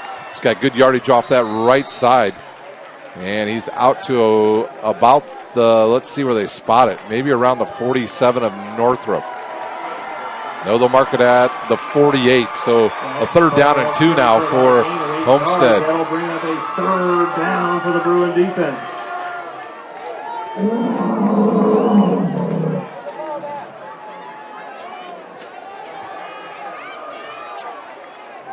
8:20 to go here in the first half. A blitz coming from Northrop. To give right up the middle, nowhere to go. Behind the line of scrimmage. Number 52 with the big hit. Jermaine Parker. Parker, the senior, right up the middle and stuffs the running back. A loss of about 2 on that will bring up 4th down and 4. He just knifed right through the defense, came right through that A gap, and jumped right on the running back. 15 on the play clock. Slavin now in the pistol formation, about 5 yards deep. Oh, he's going to punt. That was 4th down. I'm sorry. A little pooch now, and it'll go out of bounds around the 26. That was off a play, so on the 4th down, a pooch punt, and Northrop Bruins will have the ball once again here in the first half. It has been a good first half for Northrop. Other than that loose ball on the ground that was returned for the only points for Homestead here in the first half. And they'll bring Bates back on.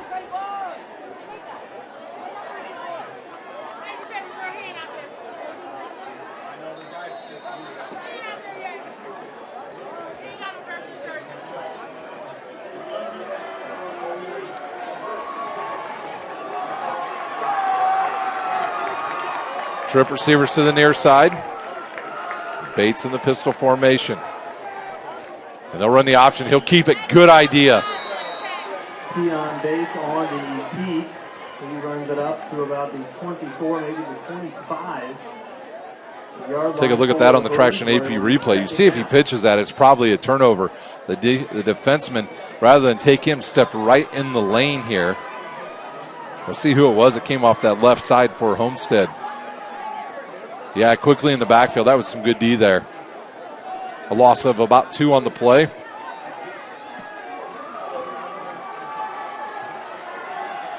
Looks like that was big number 57 that was up there and there again. Chrisman to blow that play up. Bates will fake. He'll roll. And there's a hold on and a fumble. Bates tackled. I don't know if Bates got it back. I think Homestead got the ball. And the official says no, his knee was down. But we've got a hold that's going to be called on Northrop. And we'll see if they will take the penalty.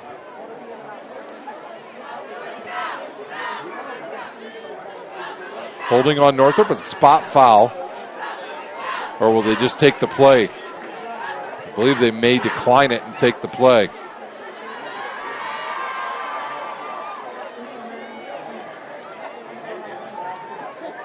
Should be, if they take the play, it'll bring up 3rd down and long.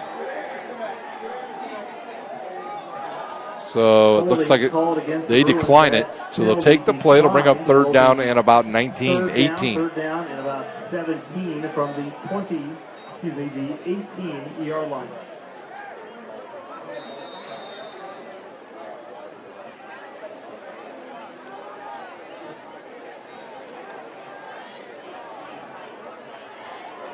They'll go 2 receivers each side. We'll see if Homestead brings some pressure here.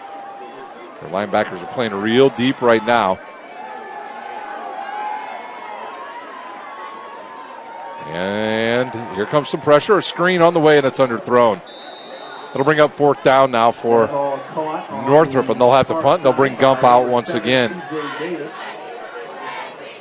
Check that, they say incomplete pass. It'll be fourth down from the 18-yard line. Jacob Gumpel on to punt for the Bruins.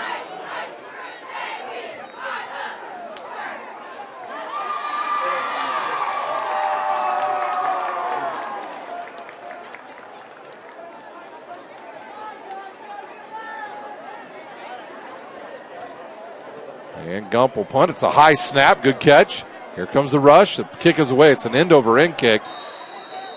And did it go out of bounds? It must have.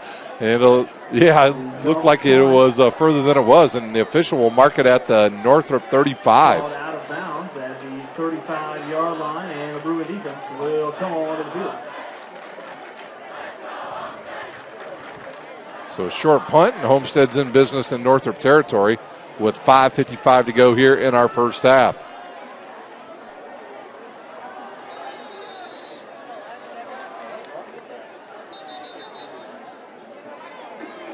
And they want the play clock reset here. We'll go up to 25 now. Slavin will stand there. He'll have, I believe that's Johnson back there with him in the backfield. Yep, that's Camden Johnson. He had a good run earlier, but he coughed up the ball. Slavin will move up to the line now. I think he's going to change the play here a little bit. Northrop showing a blitz. And here they come. They'll give it to Johnson, and he is met in the hole and laid out by number 10. Taven Freeman. Wow. A big hit for little to no gain. That brings up second down and 10. Mr. Johnson going to need an Advil later tonight after that big hit.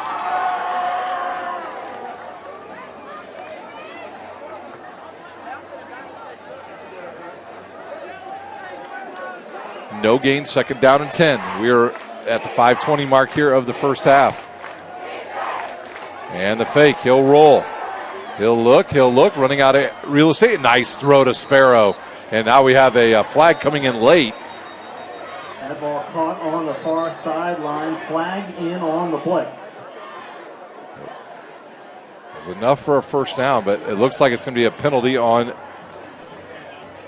Homestead. Maybe a legal man downfield, especially in the area where that official threw that flag. It is. Violation against the Spartans. I believe an illegal. So a 10-yard penalty. Now back up the Spartans. Actually, just a 5-yard penalty here. Second down and 15 now. Second down and 15. Other than the two long plays by Northrop, this first half has been very rusty-like in the first game of the season.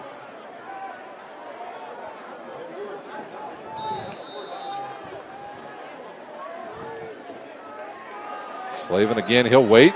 Now he'll come here to this side. He'll look. Nowhere to go, and he is sacked by number 4, Collins. Number 4, Amarion Collins. Not sure if that was a broken play or what that time. It looked like it was the same play, just going the other direction. Take a look at here on the replay once again. No, just nobody blocked the defense, and they got in there and got him. Third down and 20 now.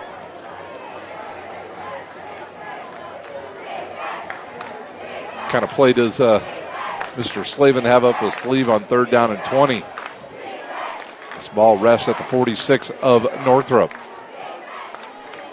Slavin will wait. He'll fake, he'll look. Quick pass over the middle to Sparrow. He'll pick up some much-needed yards, but it's going to bring up a 4th and about 8. And it looks like Homestead's going to go for it here. Fourth down and 8.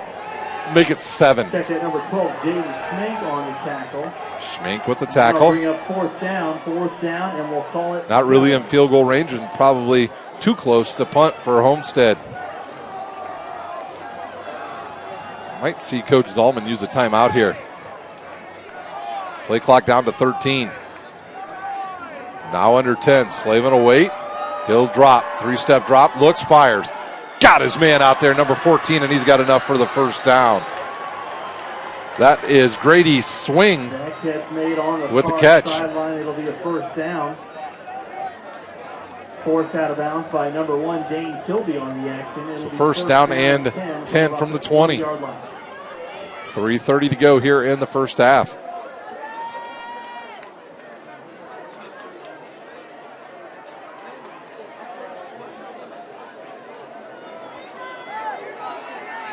Here's Slavin.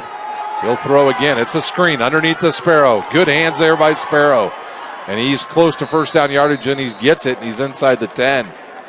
Sparrow, a former baseball player when he was younger. Number 7, C.J. Davis. Good hands there, and he comes up with that, and they're first and goal. That's enough for a Homestead first down. So the passing game has come alive here in the second quarter for the Spartans. They trail by 7. 3:10 to go here in the first half.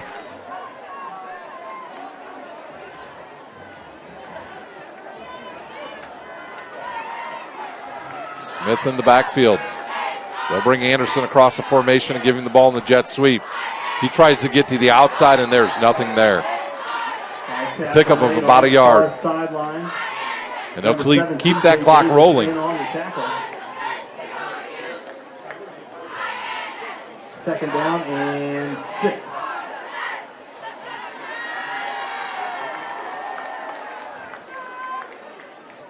Second down and goal.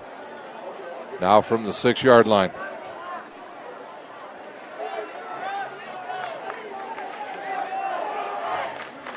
And they'll switch up the formation now, will Homestead. 10 seconds to go on the play clock. Here's the snap, the give. No, it's a fake. And a touchdown pass to number 1, Barkus. Touchdown, Homestead. And we've got an injured player on the field for Northrop.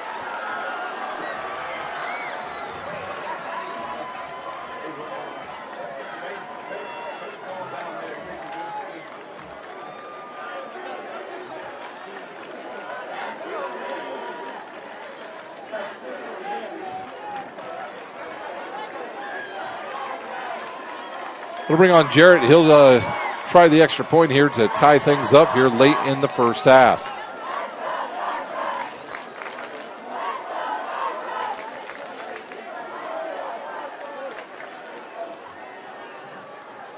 Kick is away, almost blocked. It's good, and we are tied at 14.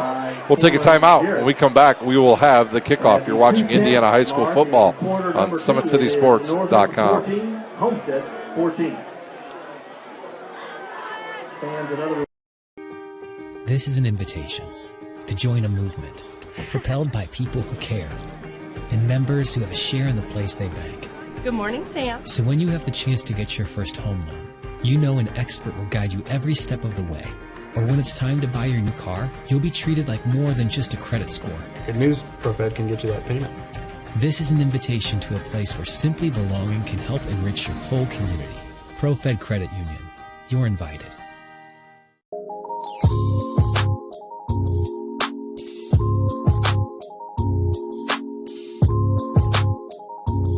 There are tons of benefits to using compression therapy, but my favorite are speeding up muscle recovery, reducing swelling and inflammation, and improving my athletic performance.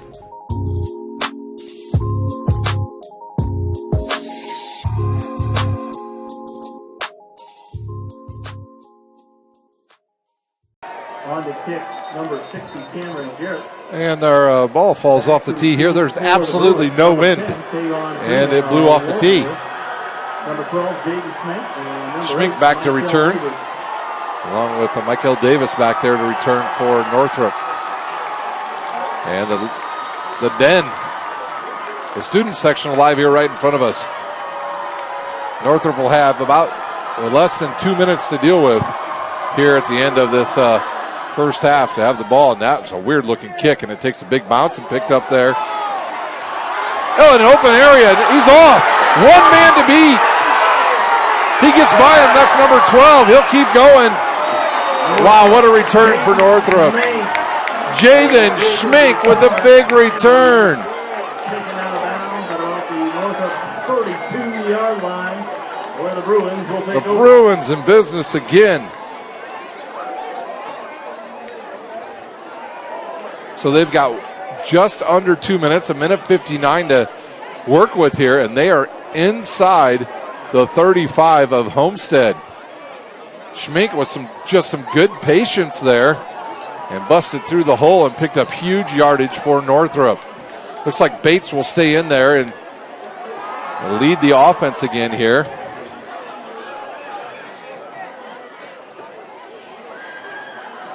Ball spotted at the 32-yard line, where it will be first down and 10 for the Bruins. Can Northrop retake the lead here in the latter stages of the first half?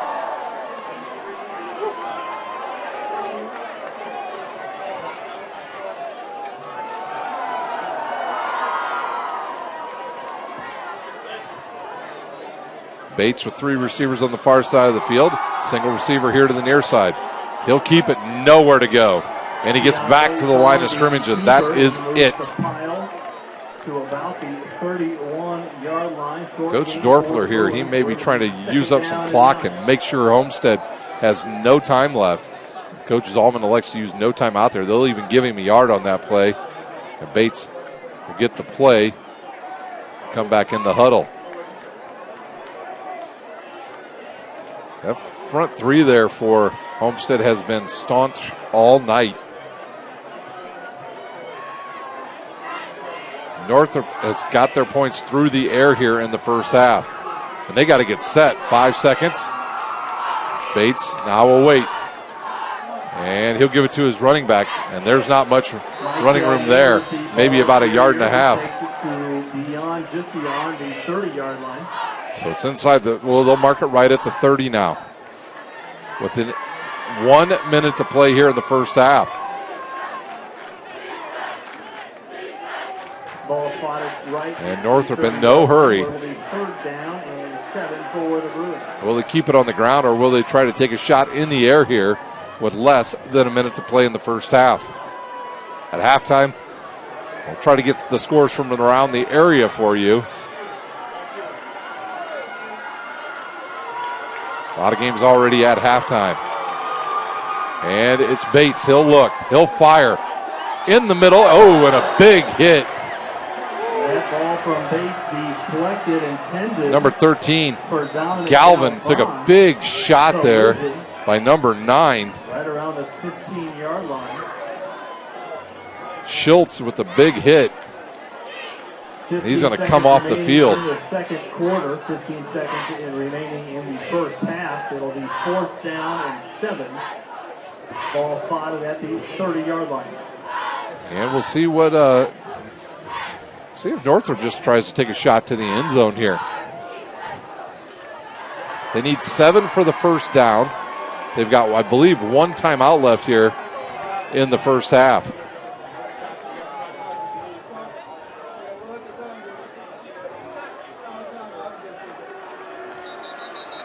And now a timeout on the field.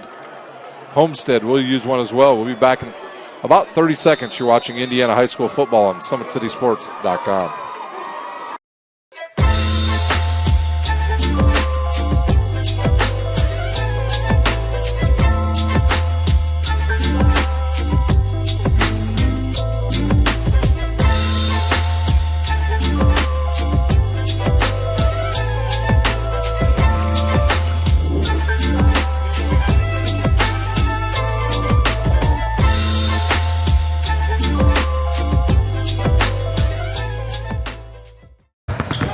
Here at Always 100, we have different things that we provide each week with our elite training, working on things that can help them get a scholarship in the future if they don't have one right now. Watching skill development, helping kids get better, understanding what it takes to get to the next level. Catching and shooting, working on ball handling.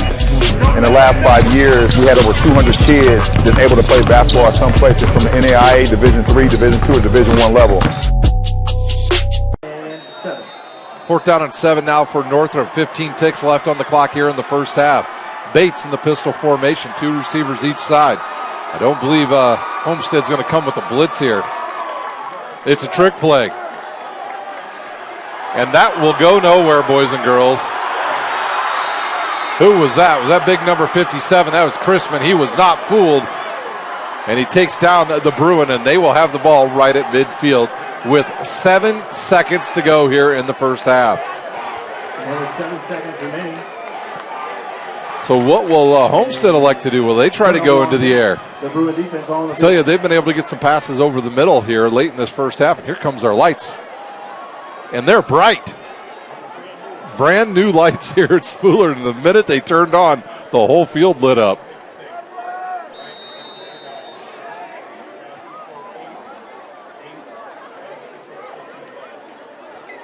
All right, 7 seconds left. We're tied at 14.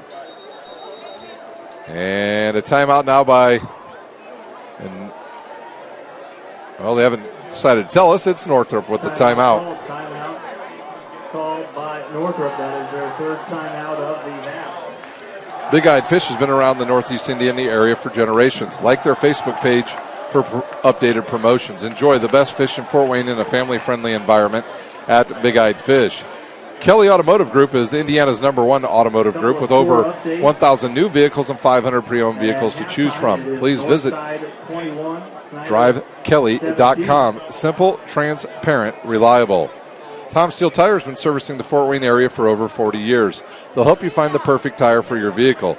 They've got other auto repair services like brakes, wheel alignments, and engine diagnostics. You're invited to join ProFed Credit Union, where we get to know you. To better serve you, sign up online in 5 minutes or stop by a branch. Join ProFed today and start owning your own financial future at ProFedCU.com. Well, 7 seconds to go. Northrop just used a timeout. Once again, we will try to get some scores for you at halftime.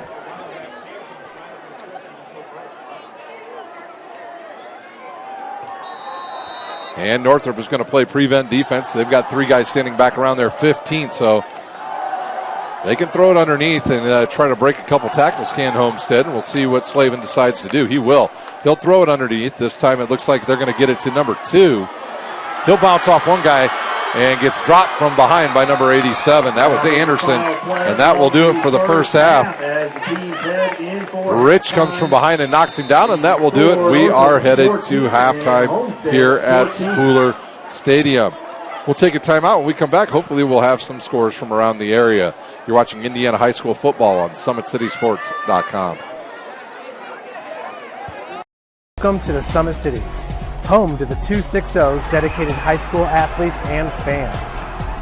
Each victory and celebration captured by our cameras. Treasure the highlights from the Summit Athletic Conference this season, or complete games live or on demand. After all, nobody's more proud to call Fort Wayne home than SummitCitySports.com.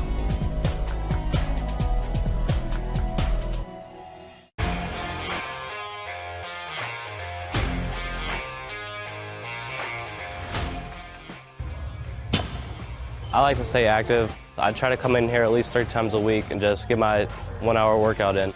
Since September, I think I've put on 22 pounds of muscle. I think my vertical has gone up plus 5 inches. I've gotten a lot faster since then too. I can hit the ball further. In football, I can push people around more. It's basketball easier too.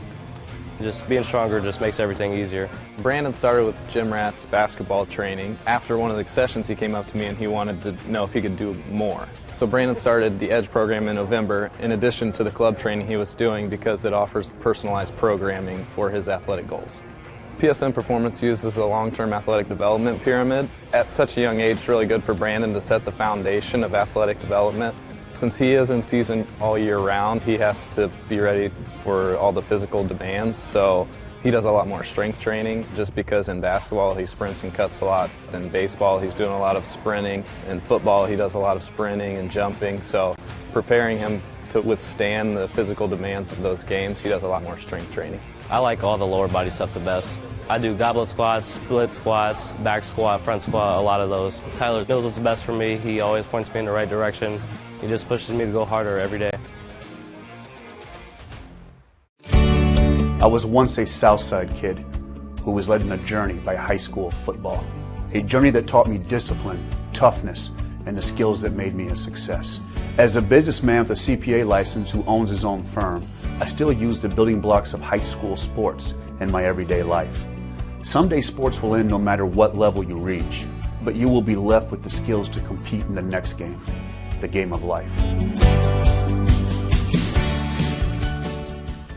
Thank you for watching Summit City Sports. To help broaden our coverage, we're asking you to become a monthly sponsor to our Patreon account. We produce weekly highlights and live video broadcasts. When the Homestead girls golf team won its first state title in program history, we were there. When Fort Wayne brought back 3 state titles in cross country, we were there. We believe in sharing positive stories and setting the standard for how high school sports should be covered. Join us and donate today.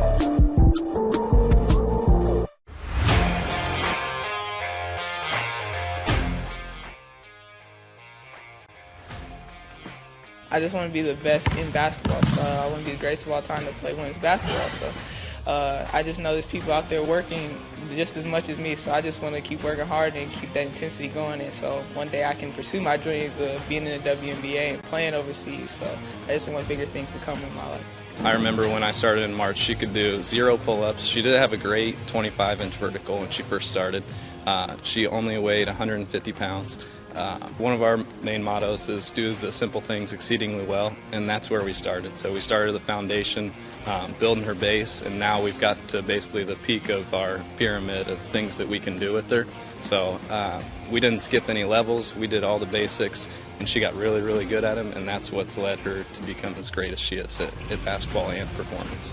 I've watched her grow, the confidence-wise, the strength-wise, the jumping ability, her footwork. It's really amazing to kind of watch for a girl her size, being 6'3", 6'4", to move like she can move and do the thing and be as agile as she is, along with the strength.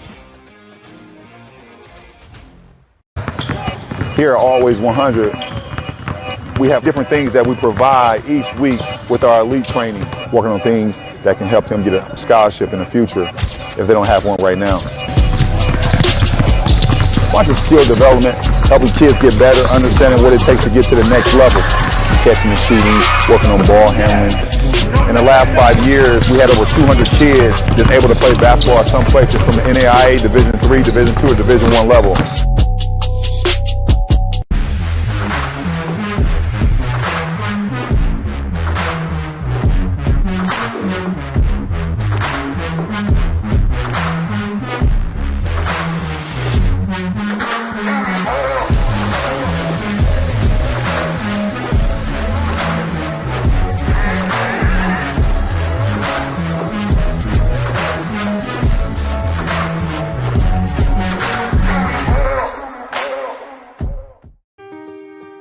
This is an invitation to join a movement propelled by people who care and members who have a share in the place they bank.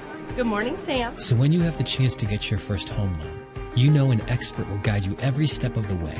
Or when it's time to buy your new car, you'll be treated like more than just a credit score. Good news, ProFed can get you that payment. This is an invitation to a place where simply belonging can help enrich your whole community. ProFed Credit Union. You're invited.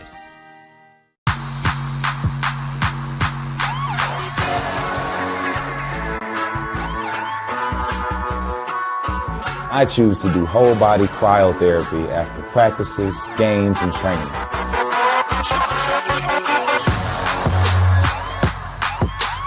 It reduces inflammation in my muscles and allows me to move more agile throughout my profession.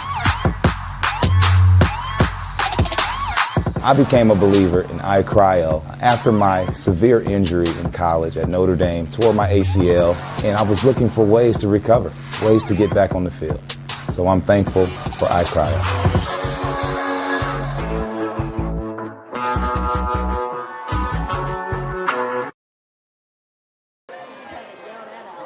Welcome back to Spooler Stadium. We're going to turn up the mic here, and you're going to get to watch the marching band for Northrop.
Been watching the Northrop marching band there as we are about halfway, well, a little over halfway through halftime. We do have some score updates for you from around the area.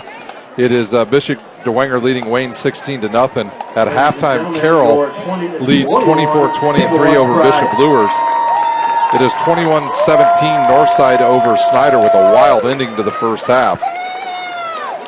Some other scores from around the area. Adams Central crushing Belmont 42-6. It's Angola and DeKalb tied at 14. It's, East Noble 28, Plymouth 14. Garrett and New Haven at halftime tied at 6. Eastbrook pounding Huntington North 26-6. And that's all the scores we've got for you here on the Big Eyed Fish scoreboard here at halftime. This is how the scoring went in the first half. It was Northfleet at the 8:45 mark hitting C.J. Davis on a 92-yard touchdown pass. That actually was about 6 yards, and it was all Davis from that point on. The extra point was good, 7-0 Northrop. And then at the 6:35 mark, about 2 minutes later, it was Isaac Barkas picking up a fumble and returning it 75 yards for touchdowns for the Spartans. They kicked the extra point, tied at 7 apiece. And then with 10:08 to go in the second quarter, it was Bates to Kilby for a 72-yard touchdown pass. That, again, only was about an 8-yard pass that led missed tackles, and off went Kilby, and he scored from 72 yards out. Extra point good, 14-7 our score. And then late in the first half, it was Slavin to Barkus on an 8-yard touchdown pass. Extra point good. We are tied at 14 at halftime. Story of the first half, turnovers for Homestead. Let's see, they had 1, 2, 3, 4 total turnovers if you include the turnover on downs. And that has been the difference here, and that's the reason why we are tied at 14 apiece. Well, the two teams haven't come back out on the field yet. Homestead just now starting to get a little bit of work going in. They never actually went to their locker room. They stayed out on the field and tried to enjoy. There is a slight breeze that has started here at Spruiler Stadium. Also a reminder, while enjoying the action tonight, please remember to stay in the We'll take a quick timeout. When we come back, we'll have the start of the second half. You're watching Indiana High School football on SummitCitySports.com. Welcome to the Summit City, home to the 260's dedicated high school athletes and fans. Each victory and celebration captured by our cameras.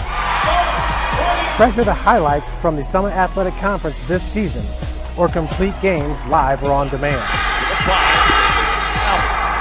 After all, nobody's more proud to call Fort Wayne home than SummitCitySports.com.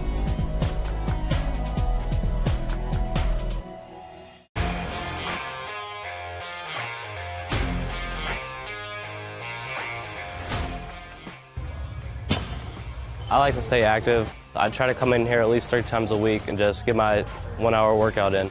Since September, I think I've put on 22 pounds of muscle. I think my vertical has gone up plus 5 inches. I've gotten a lot faster since then, too. I can hit the ball further. In football, I can push people around more. It's basketball easier, too. Just being stronger just makes everything easier. Brandon started with gym rats basketball training. After one of the sessions, he came up to me and he wanted to know if he could do more. So Brandon started the EDGE program in November, in addition to the club training he was doing, because it offers personalized programming for his athletic goals. PSN Performance uses the long-term athletic development pyramid. At such a young age, it's really good for Brandon to set the foundation of athletic development.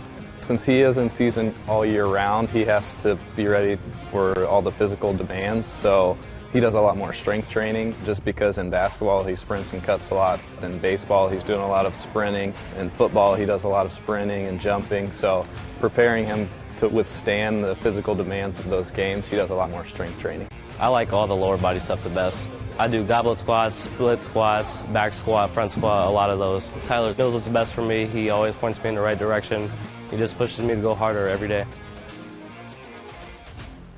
I was once a Southside kid who was led on a journey by high school football. A journey that taught me discipline, toughness, and the skills that made me a success.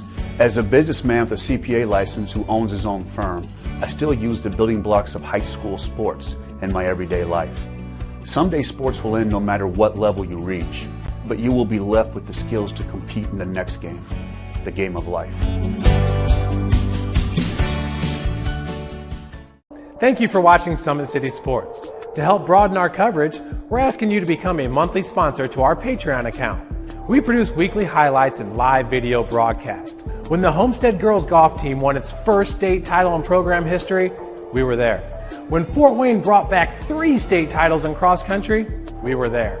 We believe in sharing positive stories and setting the standard for how high school sports should be covered. Join us and donate today.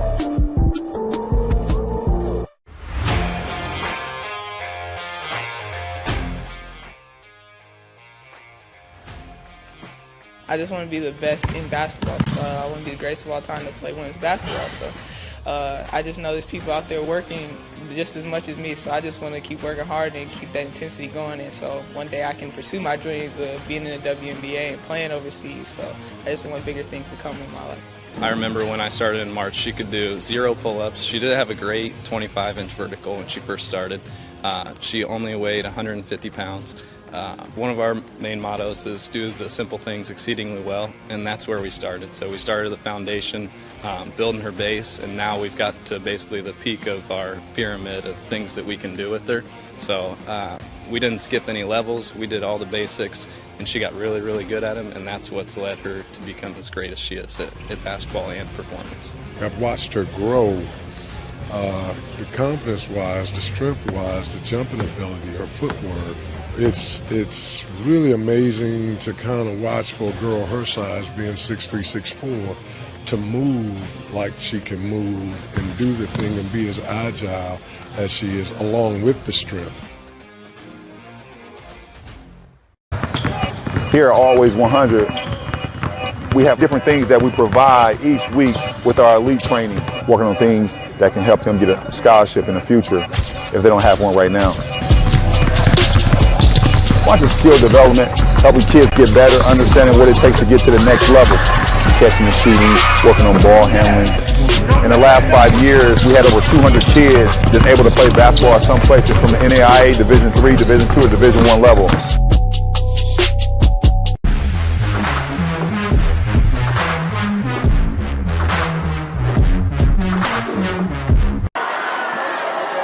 We're ready to go here to start our third quarter here at Spooler Stadium. It'll be a Homestead to kick off. Jarrett will kick off. A couple deep backs there for Northrop. Schmink last time with a good kickoff return, and see if they stay away from him. Nope, they'll try to him one more time, and he's got the pill again. And he's trying to come up the near side. He'll get out over the 20 and maybe to the 22.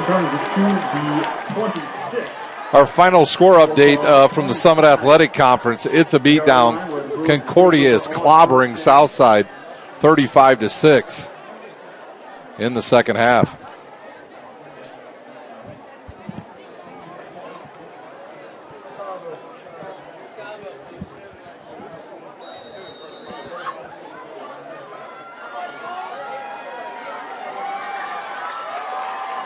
Northrop has the ball now. The ball sits right at about there, just inside the 25.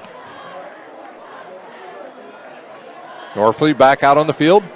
He'll run the offense. He ran 2 plays in the first quarter and had a touchdown pass. And we've got movement here early. And they call a false start on the Bruins. That'll march them back 5 yards. And move it inside the 20 now.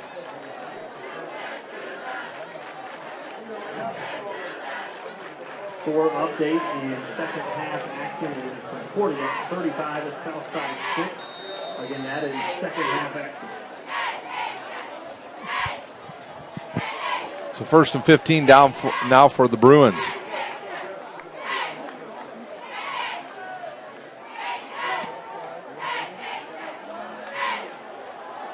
Here's a high snap. He'll look. A sloppy first quarter for sure here at Spooler Stadium for both teams.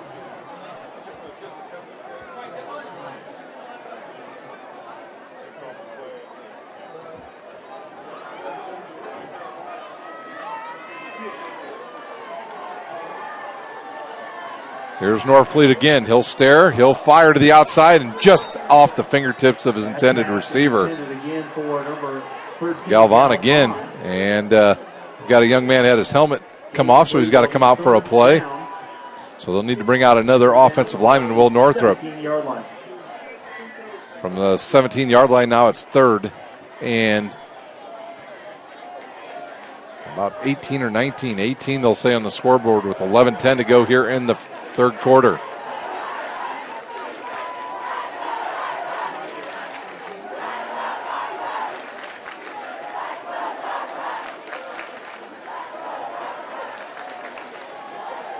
There's the snap, the drop. A blitz comes. He'll step up in the pocket, Will Norfleet. He'll try and run out of the pocket. Not much room out there. And he'll get out to about the 22, and that's all the farther he'll go, and it's time for Northrop to punt. Gump will come out, and he will kick now for Northrop. Back to return is Isaac Barkas. 4th down, and we'll call it 12. On the punt for the Bruins, number 88, Jacob Gump. Back to return for Homestead. Number 1, Isaac Park.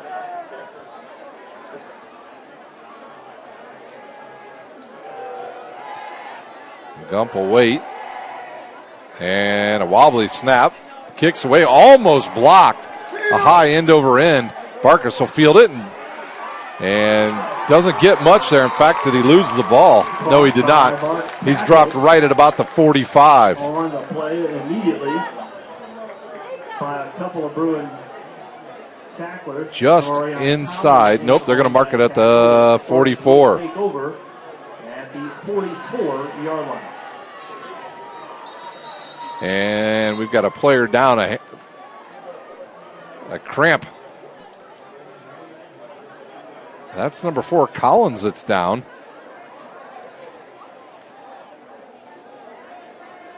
And while the trainers attend to him, we will step away. You're watching Indiana High School football on SummitCitySports.com. Well, I guess we won't. He's up quickly. They must have sprayed some of that magic stuff they spray on soccer players on him, and he's up quickly and off the field. On the scene. We appreciate your work with our student athletes. So the ball spotted at the 44 here of Northrop as the trainers attend to Mr. Collins. It is hot out. I think game time temperature nearly 90 degrees here. Probably closer to about 110 out there on the field at Northrop. And he's got a fullback now out. Fullback in the backfield. And they'll give to the running back Shaw. Or Smith. Nope, that's Johnson. And he's wrapped up from behind by number 10, Freeman. He'll pick up about 2.5, 3 yards. Number 10, Davon Freeman, call it a gain of 4. Second down and about 6. We'll call it second down and 7. And we've got another stoppage.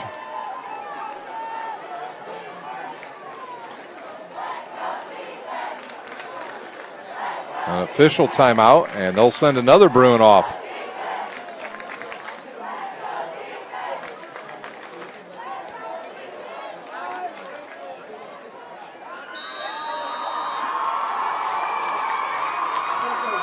All right.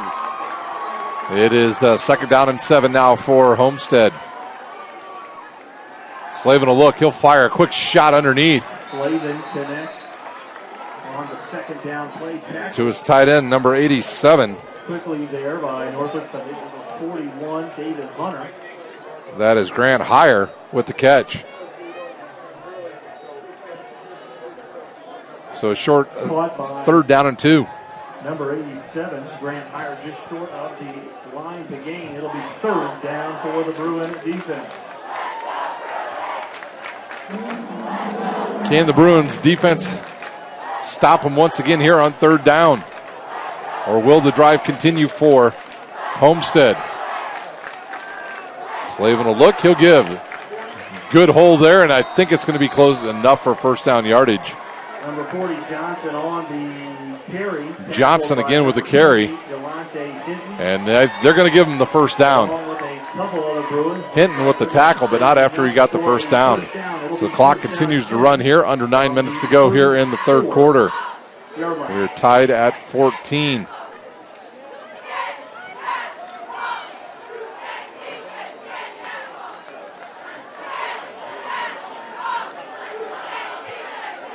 Slavin with a play fake here. He'll fire again. He's got his receiver out there. That's Barkus. And he'll pick up about 6. Catch made on the play. Barkus on the catch. Tackled quickly by Northrop's number 17, Jalen Williams. On the tackle. A gain of 4. We'll call it 4.5. Second down and 5 now at the 34. Homestead a little more crisp here on offense here in the second half. It took him a quarter and a half to get going in the first half. Smith in the backfield once again with the trip receivers here to the near side. They'll give it to Smith straight up the middle. Big hole there. He'll stutter step and get inside the 15, close to the 14. Number 40, Mark Mahoney, Mark Toner. And that's enough for a first down. First down run by Camden Johnson. 8:04 to go here in the third quarter. That moves the ball. They'll spot it. Sorry, that was Johnson on the carry, I believe. And another stoppage. And the same player has to come back off the field for Northrop. Where it'll be first down and 10. Johnson to the left of his quarterback. Here comes Barkus in motion. They'll fake. Quarterback will keep it. First time he's done that tonight. Slavin will pick up a couple. Homestead on a nice drive here. And they are chewing up some clock here in the midway part here of quarter number 3.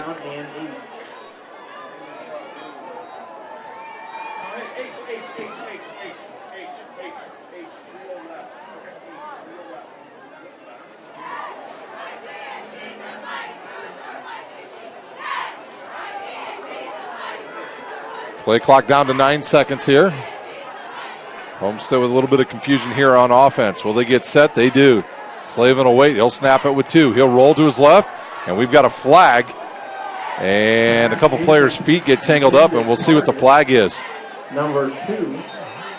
Might have been a legal formation on Homestead.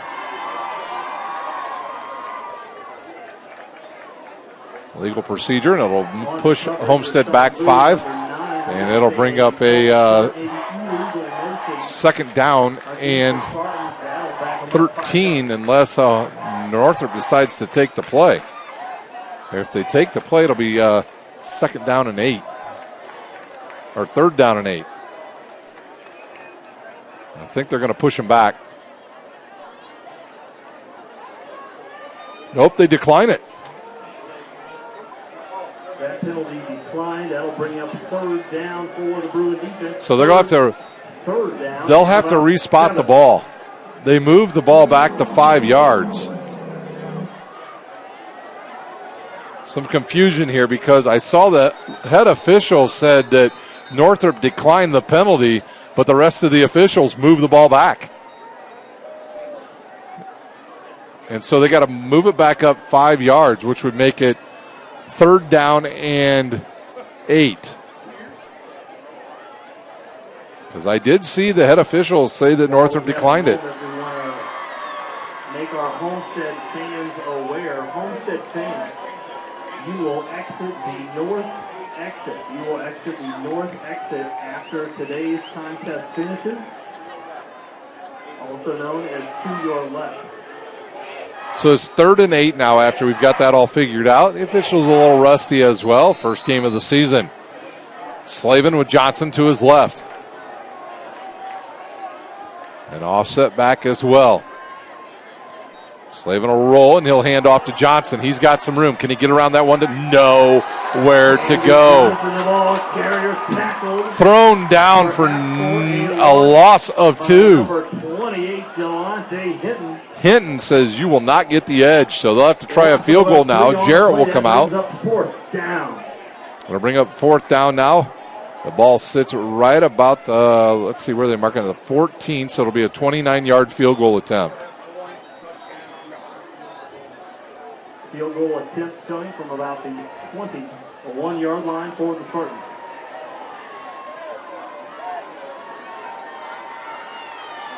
And Jarrett for the lead.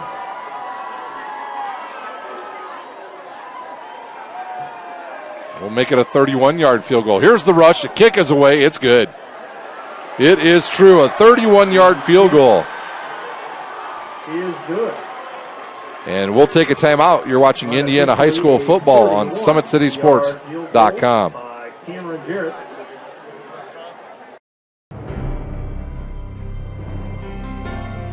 You're good at basement basketball.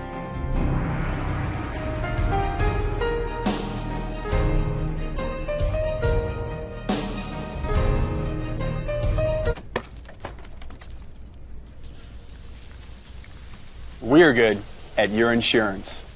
Start with Indiana Farm Bureau Insurance, online, over the phone, or in person, and stop knocking on wood.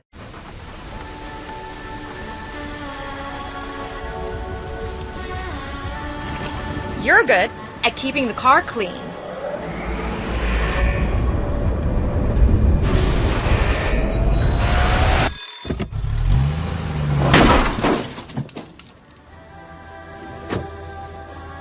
We're good at your insurance. Start with Indiana Farm Bureau Insurance, online, over the phone, or in person, and stop knocking on wood. Kicking off for the Spartans, number 60. Welcome back to Spooler Stadium. It'll be Jarrett to kick off. His team leads now for the first time 17-14 over Northrop. 31-yard field goal is the difference in the game. Here's the boot. It's going to come down to the near side. I believe that's Schmink with the ball. They were trying to run a trick play where Northrop and Homestead is right there, and they'll drop Schmink at the 12. Bruins take it to about the 13-yard line where the offense will take over. First down and 10 for the Bruins. And Roosevelt Norfleet will come out and he'll quarterback once again.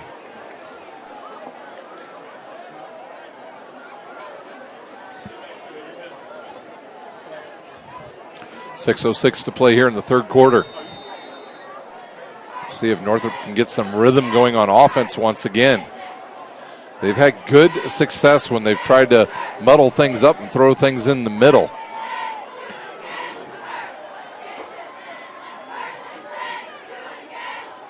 Here's Norfleet. He'll drop. He'll look. He'll pump. He'll roll. He'll throw it out there. And is it picked off? We'll see what the official says. Picked off right at the 22-yard line.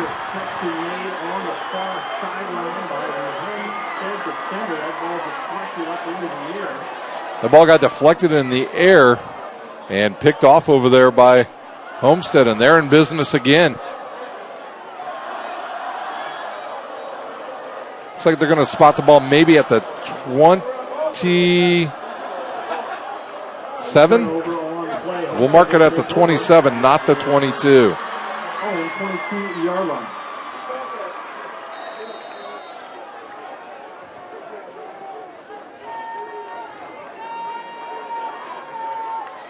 Actually, it is the 22. Slavin once again in the pistol formation. He'll fake. He'll throw right down the middle. He's got his receiver there. That is Sparrow with the catch. That catch made by number And it's first and goal. First down, yardage on the play. It'll be first down in about 7.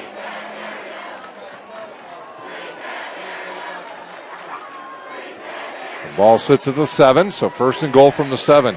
2 receivers each way. He'll roll to his left. Steps up, and nowhere to run. And no gain as well. On the run play by Slavin, Northrop, Damon Baney in on the Looked like number 73, Damon Baney, with the tackle. For a short loss on the play. That'll bring up second down and about 7. Second down and 7. Well, we'll call it second and goal here for the Spartans. Johnson will stay in the backfield with Slavin. Slavin looks, fires. He's got his man, and it is a touchdown. We'll see who it was. Was that Barkus? No, that was number 2, Anderson.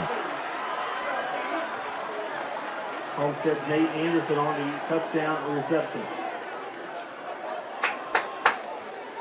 And Homestead strikes again at the 450 mark after the turnover.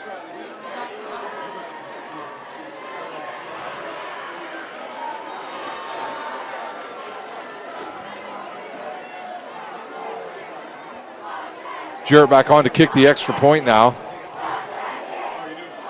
Good snap, good hold. The kick's away, and it is good. And a 10-point lead now for the Spartans. We'll take a timeout.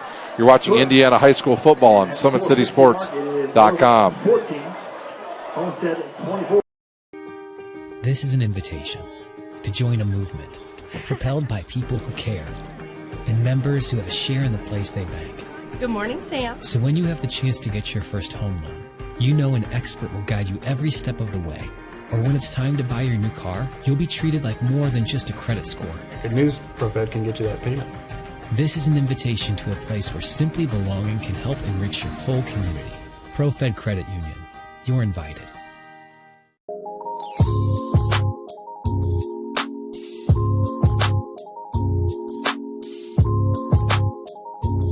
There are tons of benefits to using compression therapy, but my favorite are speeding up muscle recovery, reducing swelling and inflammation, and improving my athletic performance.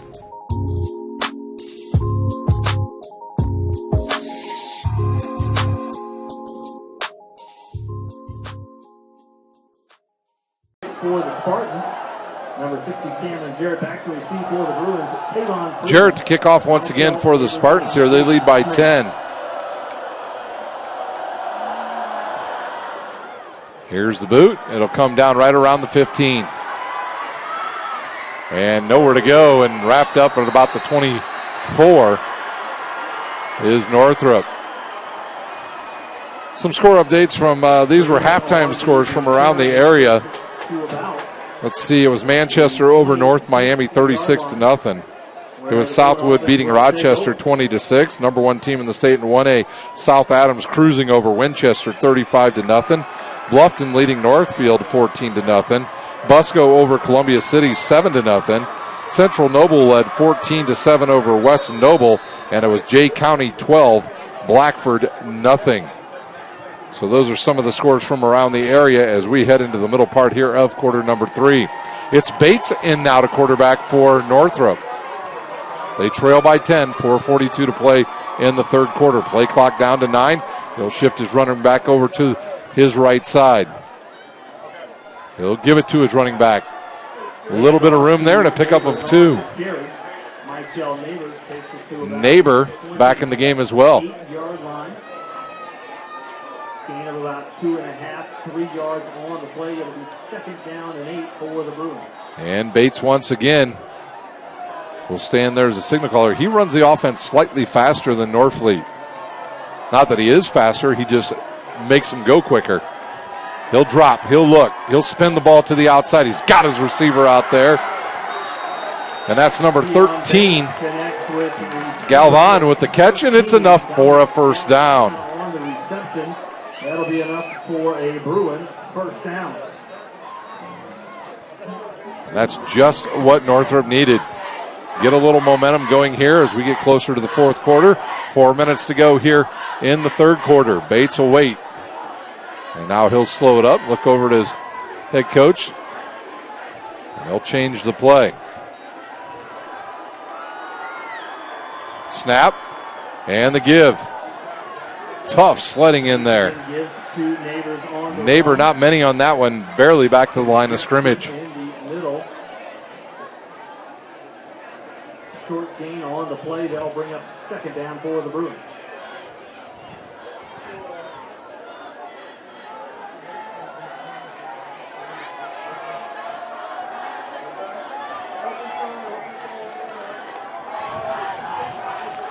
Homestead stays in that 3-4 defense.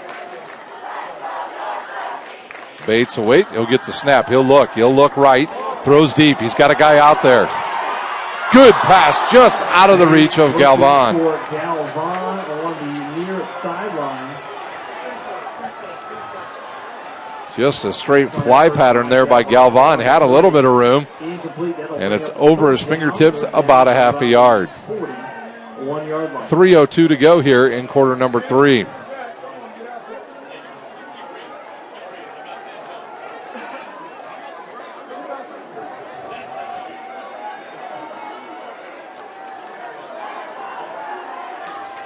And Bates will wait for the snap. Once again, same formation.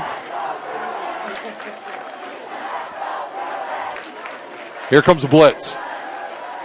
He'll step up, Will Bates. He'll try to get to the outside. There's nowhere to go, and he's going to lose yardage.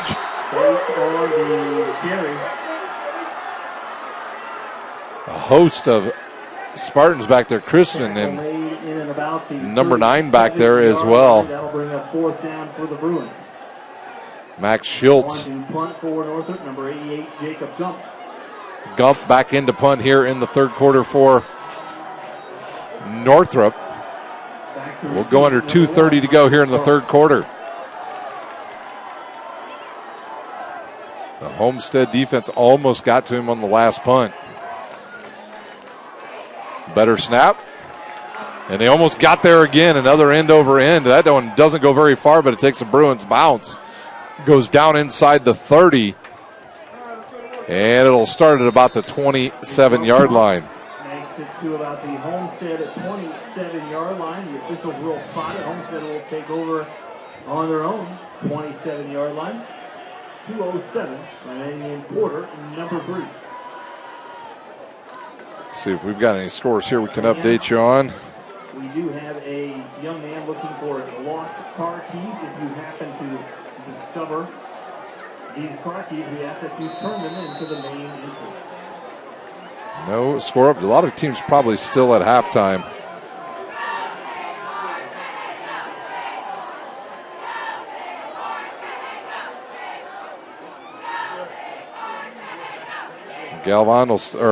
Slavin will stay in there. He'll fire. He's got Sparrow in the middle of the field again, right up the seam, and another first down for Homestead. Starting to get some rhythm here on offense in the second half is Homestead, especially Slavin and Sparrow. Tackle made at about the 42-yard line. First down. And they'll spot the ball at the 42 with a minute 50 to go here in the third quarter.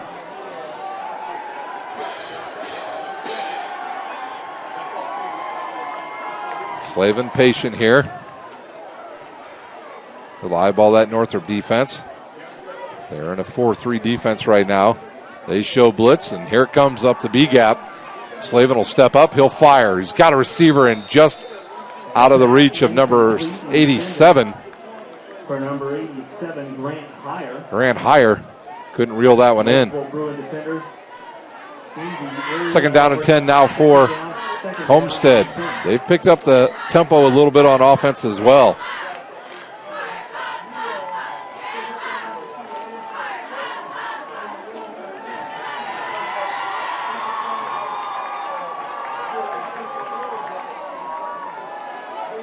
All right, Slavin now back in the pistol formation. He'll bring Sparrow across. He'll give to his running back. He'll break through one tackle, bounce it to the outside. He's got some room and he's got a first down. Is that Johnson on the carry that time, or was that number 4? David Hunter on the far sideline after a first down. That was Smith on the carry. Desmond Smith. Ball spotted at the 45-yard line. First down and 10. Homestead on the move once again. They lead by 10. They scored 10 unanswered points here in the second half. 31-yard field goal by Jarrett, and then Slavin to Anderson for a 7-yard touchdown, the difference in the game. And they'll catch Northrop offsides again, and that'll give Homestead a free 5 yards. Before the snap. Approach is called against the Northrop defense. They'll move the ball to the 40-yard line. First down and 5. So we'll move it up 5. That'll take it now to the Northrop 40. And the Northrop fan section, their student section, chanting defense here right in front of us. It's great to have fans back here at the Summit Athletic Conference games. Darn near a capacity crowd here on the home side at a renovated Spooler Stadium. Here's a deep throw. Looking for Anderson. He's got him. Oh, good defense. Oh, they're going to call a penalty on number 9. Wow, I don't agree with that one at all. That was great defense. Rayshawn Boone waited to the last second to throw his mitts in there. They're going to call a penalty on that. The officials have been good all night, but that one is not good. And defensive back Roosevelt Norfleet Sr. agrees. It'll be a 15-yard penalty. It's not a spot foul here in high school, so it'll be 15 yards and a automatic first down for Homestead. And yeah, the Northrop coaching staff not happy with that official. After the play, ball will be spotted at the 25-yard line, first down and 10.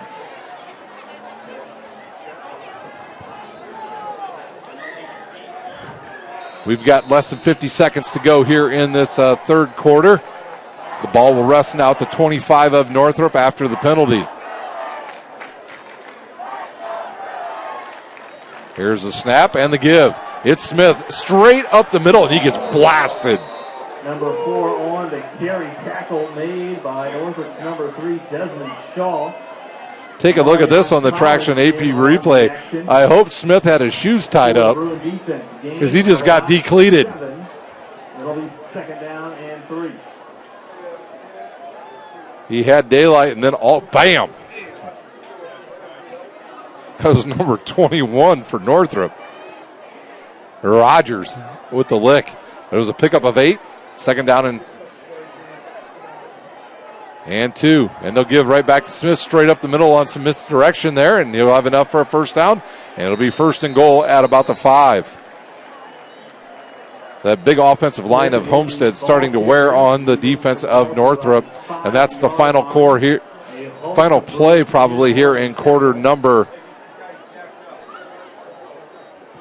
3, and that will do it here for the third quarter. We'll take a timeout. When we come back, well, the start of the fourth quarter, you're watching Indiana High School football on SummitCitySports.com.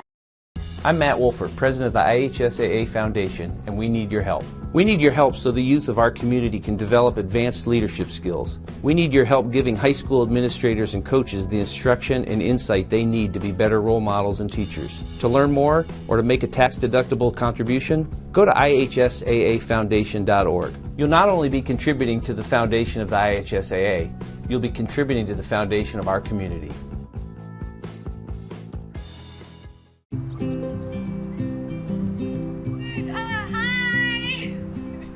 You're good at making big announcements.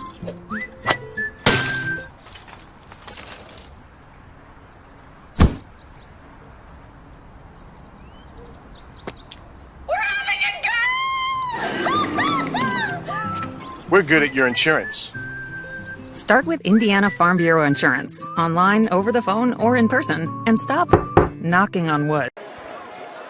We're ready to start the fourth quarter here at Spooler Stadium. One quick score update. It's Snyder 23, Northside 21 in the third quarter. Well, Northrop with Homestead with 10 unanswered points in the third quarter. They lead here 24-14, but they're threatening once again to get in the end zone. They'll have it first and goal from the 5. Next week we'll have a full slate of volleyball and soccer along with football next week. I think we have 9 soccer games on next week here on Summit City Sports.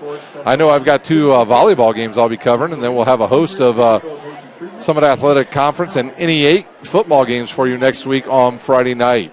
So a busy time of the year here for Summit City Sports. In fact, we're going to start covering lacrosse here shortly as well. So if you'd like to become an announcer or a cameraman, give us a shout out over at SummitCitySports.com and email Jeff Mahoney, and we can get you started and ready to go for a busy season of high school and college sports. And we are ready to go. First and 5 at the 5 now for Homestead.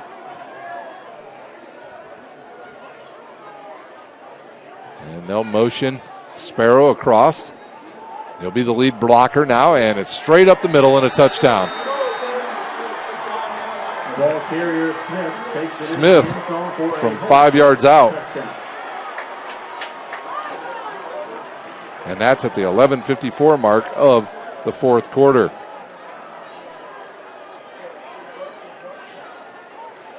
And now Jarrett will come back out and he'll try the extra point.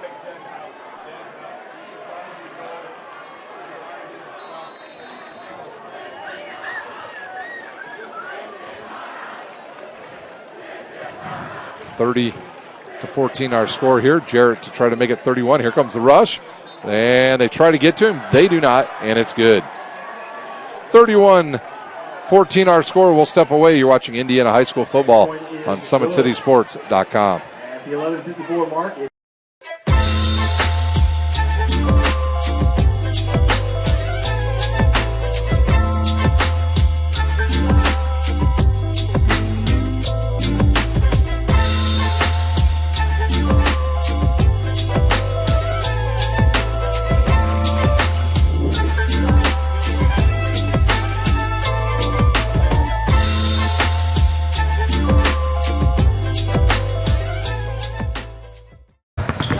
Here at Always 100, we have different things that we provide each week with our elite training, working on things that can help them get a scholarship in the future if they don't have one right now.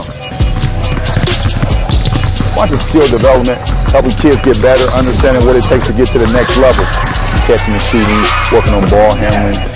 In the last 5 years, we had over 200 kids that's able to play basketball at some places from the NAIA, Division III, Division II, or Division I level. Sure, back to kick once again for Homestead. Schmink back deep for the Bruins.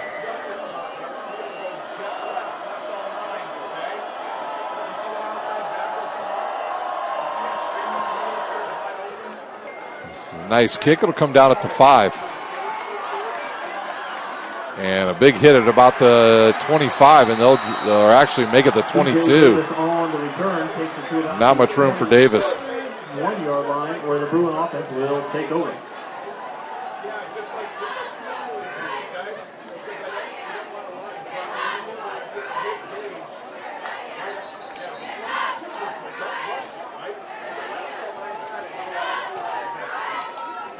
Flag on the field. We've got some laundry on the field. We'll get it sorted out here, and we'll see who it's on. And we'll see if Homestead tries to get some subs in here in the fourth quarter. Here comes our head official. He'll move over here towards the middle of the field and talk to the other 3 officials. Northrop fans, we have had a wallet turned into the press box. Evan Story. If you are missing your wallet. Still waiting for the officials to let us know what happened. It was on Homestead. And it's unsportsmanlike again on Homestead. Unsportsmanlike penalty called against the Spartans. And they'll mark down the culprit. And if he gets another one, he's ejected. First down and 10 for the Bruins.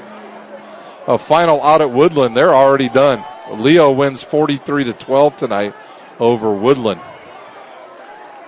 And I think I heard the guys on the radio today say nobody will score more than 1 touchdown on Leo this season. Well, Woodland's already proven that to be incorrect, Mr. Rump.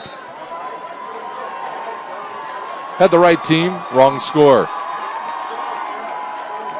Here's the snap, jet sweep. And nowhere to go. Schmink gets tackled for a loss. Taken down in around the 32-yard line. Number 64 on the tackle. Matt Miller.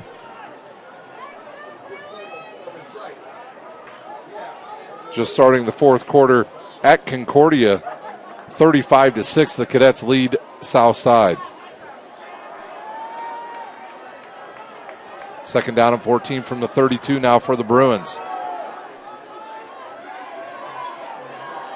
Here's a snap. Norfleet will roll a little bit to his right. He'll throw. High wobbly pass and over the head of his intended receiver. And it'll go incomplete. Looks like he was looking for number 14 that time, Elijah Madison. Sideline for number 14, Elijah Madison. A lot of talking going on out there right now. That'll bring a third down for the Third down and long now. Third down and 14.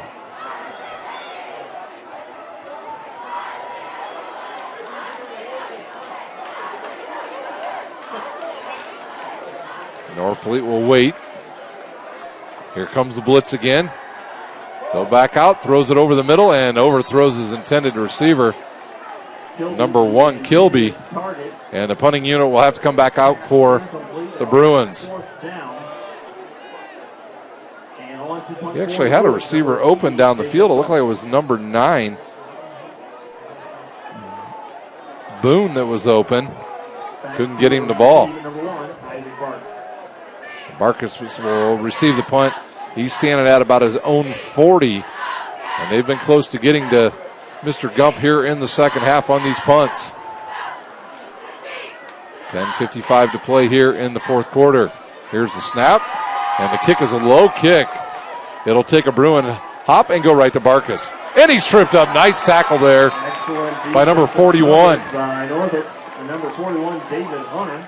Hunter with a great tackle. And the Spartans will have it again. We'll call it the 37-yard line of the Spartans.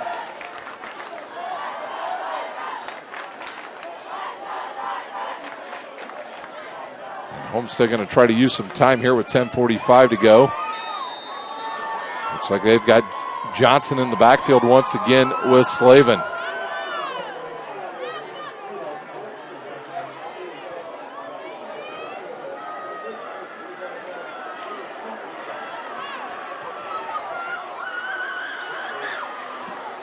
Slavin will wait.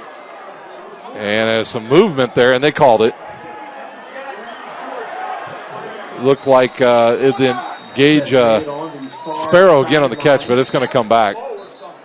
Not sure what the official was waiting to call the whistle for. It was a legal procedure, or legal shift on the Spartans. The receiver here on the near side of the field took off really early. That was number 14. Grady Swing got a head start. That'll push him back 5. First down at 15.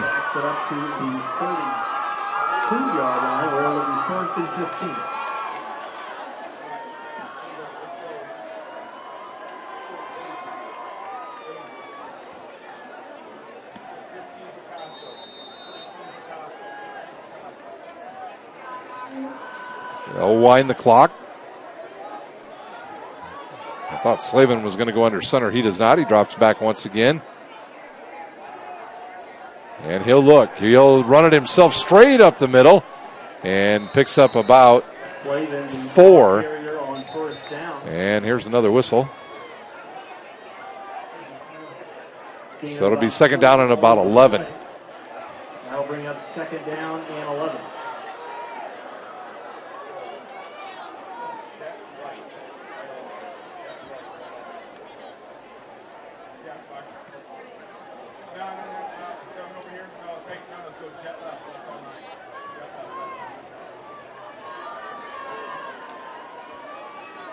Ten seconds on the play clock now for Slavin. And here comes the jet sweep. Nope, they'll fake it. And the rush is on. He'll throw it, and was it caught? That pass incomplete. Incomplete. It'll bring up third down and 11. Intended for number 9, Max Schlitz. Incomplete. That'll bring up third down. Schlitz was the person in motion. They tried to throw it to him as he came underneath on that jet sweep. Couldn't get it to him because the rush was on. I think it was number 4, Collins, in the backfield once again for Northrop.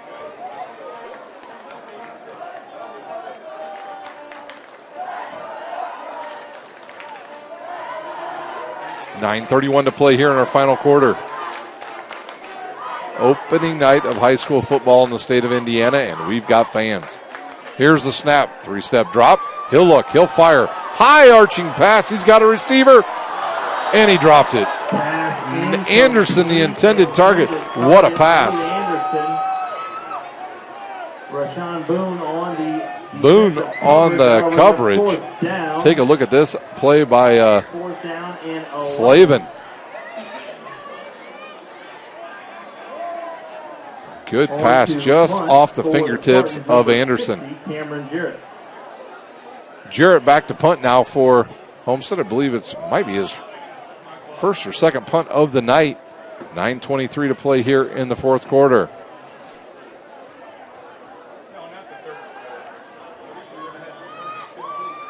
Back to receive for the Bruins. Davis and Schmink back to receive. Here's a line drive kick. It'll come right down to Northrop. And we're going to have a block in the back. Whoops. And our official with a good arm there, tag number 7. On the return. Detweiler gets hit by the flag, but he's the guy that got hit in the back. And that'll be a block in the back on Northrop, and that'll move him back. The ball sits at about 37. See what the officials say. Illegal block against the Bruins. And that'll be a spot foul. So they will penalize from about the 29.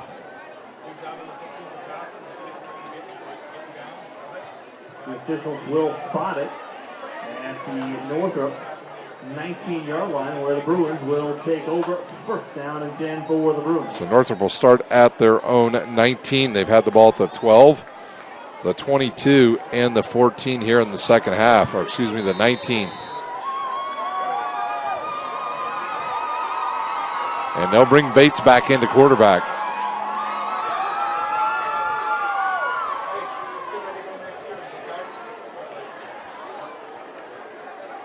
Here's the snap and the rollout. Bates will try to get to the corner, and he fumbles. Loose ball on the ground and picked up by Homestead. Still loose. Fumble on the play.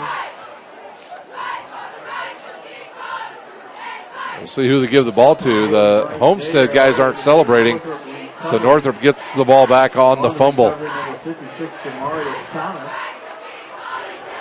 Collins picks up the loose ball, but it's a big loss, a loss of about 7. So it'll bring up second down and 17 from the 13.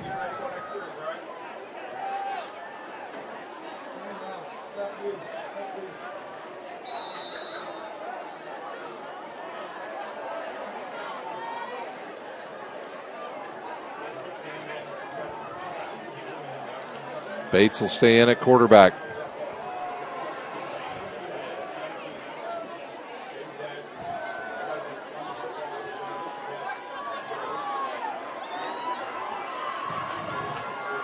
Neighbor now over to his right side here. Play clock at 25. They'll give it to Neighbor straight up the middle. And Chrisman there to slow him down, but he'll pick up a couple.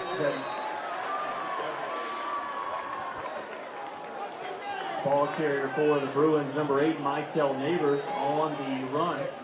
Neighbor picks up about, well, they'll give him 2, so it'll be third down and 16.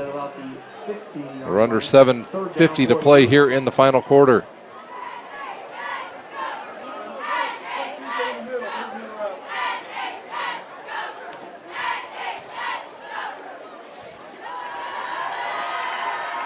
Two receivers each side now for the Bruins.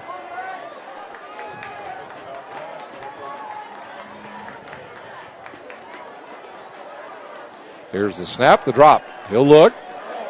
Put some air underneath it. Ooh, just off the fingertips of Kilby and out of bounds. And that'll bring out the punt unit once again. I want to thank Athletic Director Bob Schenk for allowing us to come out here once again, the beautiful Spooler Stadium, and allowing us here on Summit City Sports to announce once again. So Barkus will go back and stand now at the 45 of Northrop as Gump will come on and punt once again. Number 1, I just Barkus back to receive.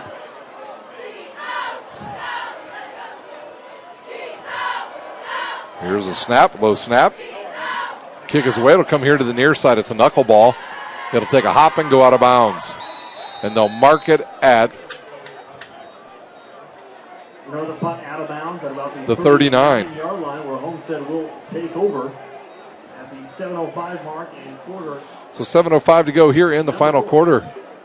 Homestead with the ball once again in Bruin territory. Slavin will stay in at quarterback. And we'll see if they try to run some time off the clock here. Last possession, they ran one and then 3 straight throws on a punt. First down and 10 from the 39-yard line.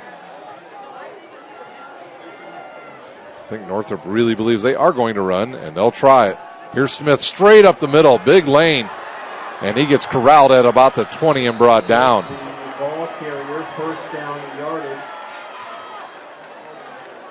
On the play, number 4. And we have an injured Bruin.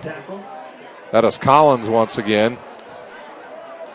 And ball placed at the 21-yard line where it will be first down and 10. Actually, it's number 40 again that's injured. And Collins. So 2 of them have to come off. 40 and 4 out.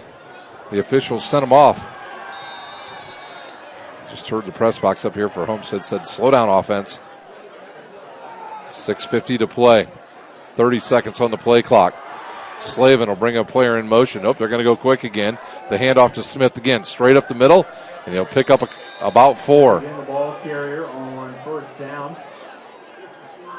We'll spot at about the 16-yard line, gain of about 5, number 52 for the Bruins. And on the tackles, remaining Parker. Actually, we'll give him 5 on that one. Bring up a second down and 5 now. The ball sits inside the red zone at the 17. At the conclusion of the game, we'll read off next week's games from around the area in both the NE8 and the Summit Athletic Conference. Slavin patient this time. Again, motion comes across. They'll fake it to Sparrow and give it to the back or the back. And we've got an injured Homestead player. Sparrow gets up slow. Short gain on that, maybe about 2. 3rd and 3. From the 15-yard line. The ball sits just inside the 15. And now a whistle. An official timeout. And we've got equipment issue for one of the Homestead players, and I think Homestead has just gone ahead and used one of their timeouts. We'll use one as well. Let's see, maybe not. Yep, we'll use the timeout here. You're watching Indiana High School football on SummitCitySports.com. This is an invitation to join a movement propelled by people who care and members who have a share in the place they bank. Good morning, Sam. So when you have the chance to get your first home loan, you know an expert will guide you every step of the way. Or when it's time to buy your new car, you'll be treated like more than just a credit score. Good news, ProFed can get you that payment. This is an invitation to a place where simply belonging can help enrich your whole community. ProFed Credit Union. You're invited.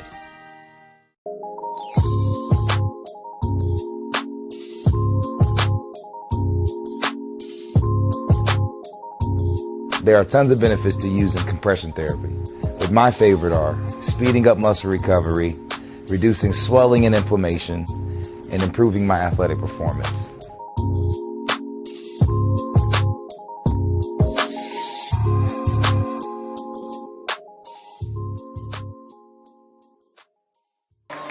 Quick score update from Chambers Field. It's Northside leading 24-23 over Snyder in the fourth.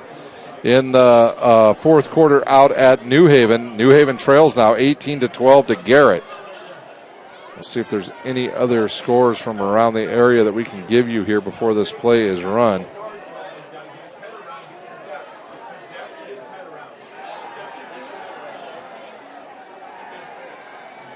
Leo, like I mentioned earlier, wins 43-12 over Woodland. Into the third quarter, Carroll leads by a point over Lures, 24-23.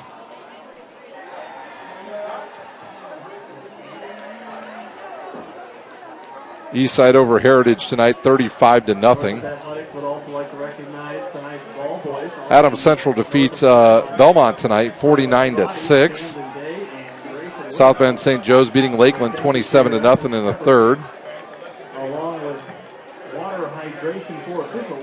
A lot of games final already around the area. All right, here we go. 3rd down and 3 now for Homestead after the timeout. And they'll wind the clock. 5:29 to go here in the fourth quarter. Slavin will move his running back to his right. That's Johnson. Johnson will get the play fake. They'll roll. They'll throw to Schultz, and it's deflected by number 21. Rogers with a good defense once again, and we'll see if Homestead elects to go for the field goal or just go for it here. Nope, Coach Zalman going to keep the offense out there. Ball rests on the 15. They need to get it to inside the 12.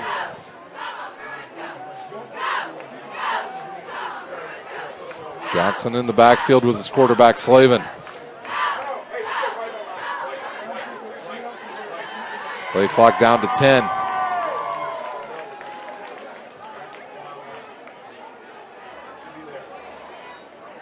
He'll snap with 4. He'll fire.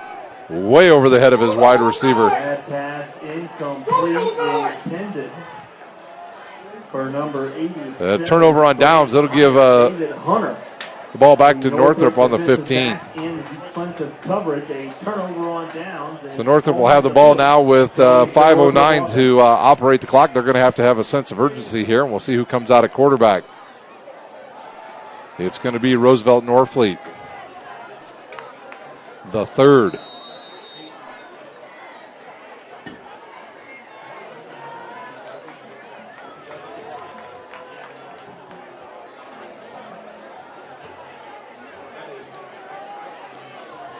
Two receivers each side now for the Bruins.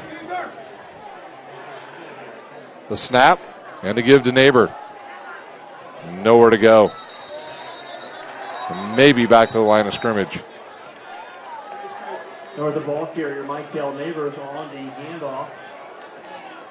Moves it for a short gain on first down. And then second down and 10 from Northrop, 15-yard line.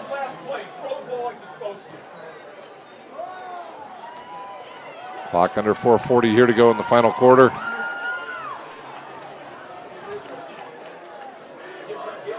Northrop at 1 point led 14-7. It's been all Homestead since. He'll scramble out of the backfield. He'll throw a short pass and maybe a pickup of two. There's the Galvan again. Galvan on the catch, gain of about 3.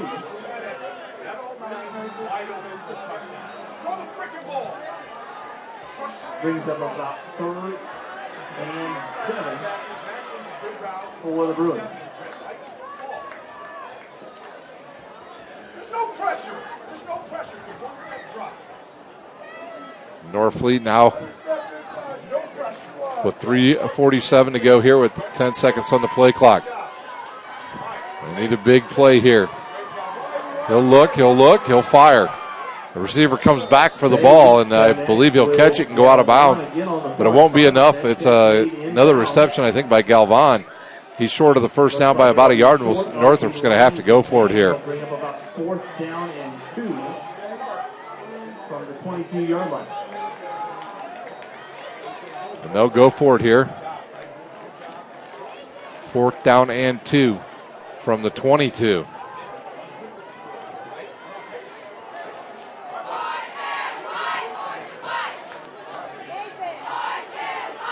Will Homestead bring some pressure here? Looks like they're going to stay back in maybe a zone defense. Now they show man now. Norfleet will look. He'll step up. Nowhere to go, and the defense holds.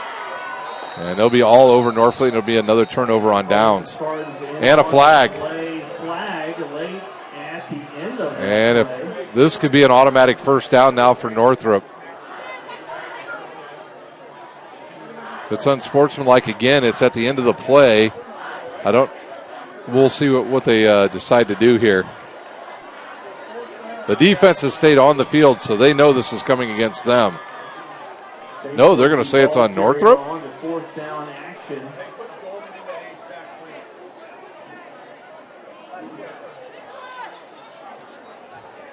Officials trying to sort. No, the defense is staying out there, so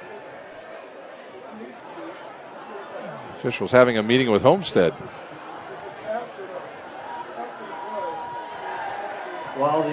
It was after the play, so it could technically be Homestead ball, and they'll march it back 15, which would put it around 33 for Homestead, or they give the 15-yard penalty, and it's an automatic first down for the Bruins. A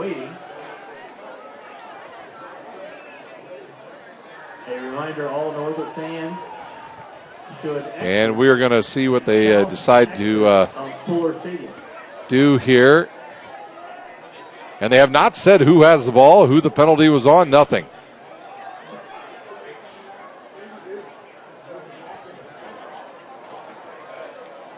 And now both teams have their offenses on the field. Homestead, as the ball has been advanced to the 34-yard line. We got to wait for the chain gang to get set. So it was after the play. They've moved it back 15, and it'll be first down at about the 34-yard line. And no, there's some serious confusion with our officials tonight. Yardage will be marked off, however, still a turnover on downs until the Homestead offense will be on the field at the 34-yard line. So the Northrop defense will trot out on the field here with 2:46 to play. Slavin will stay in the game.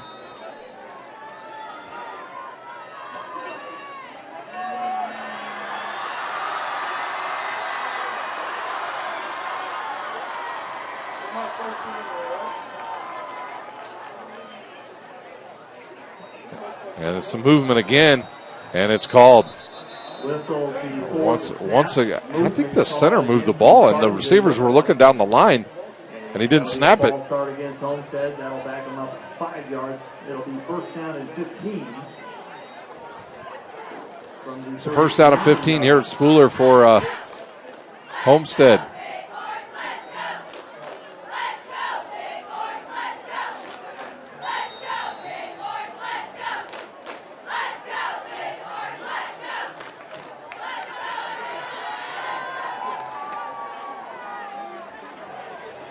Slavin will wait, and they'll give the ball to their running back.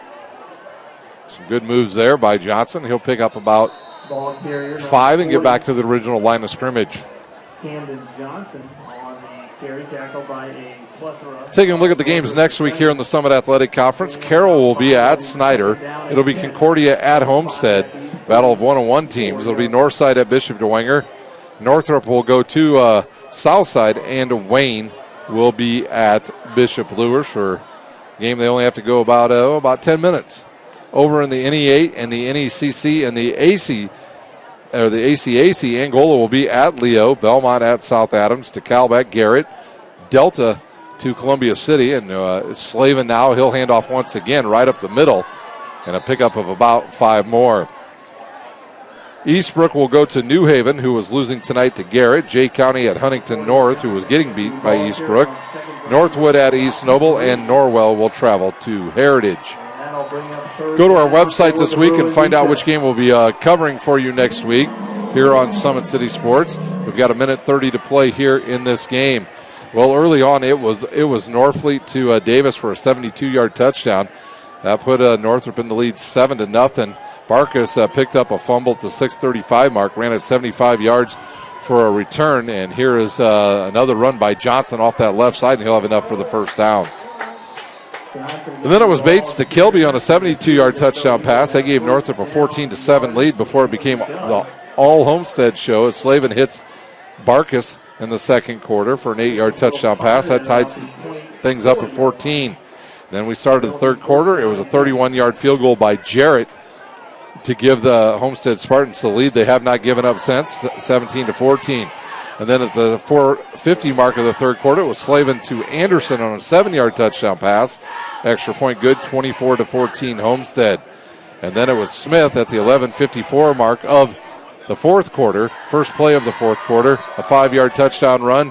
And that's where we stand, 31-14 with 1:03 to play here in this game. Want to thank our sponsors once again: Big Eyed Fish, Kelly Automotive Group, Tom Steel Tire, ProFed Credit Union, Ottenweiler Contracting, Summit Volleyball, Anderson Heating and Cooling, iCryo, Jolly Law Firm, Sioka Restoration and Cleaning, and, of course, Parkview Sports Medicine. Don't forget, this week here on Summit City Sports, we will have a lot of volleyball once again. Tuesday and Thursday, we'll be at Concordia, and we will be at Leo on Thursday night. And then lots and lots of soccer to come your way this week on Summit City Sports. And then again, Friday Night Lights on Friday night from around the area. Your final here tonight at Spooler Stadium. It'll be 31-14. Homestead with a road win tonight against the Northrop Bruins. Northrop 14.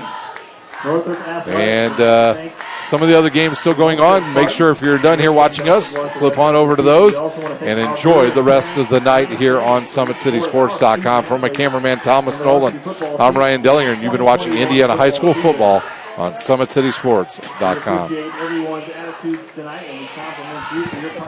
Welcome to the Summit City, home to the 260's dedicated high school athletes and fans. Each victory and celebration captured by our camera. Treasure the highlights from the Summit Athletic Conference this season, or complete games live or on demand. After all, nobody's more proud to call Fort Wayne home than SummitCitySports.com.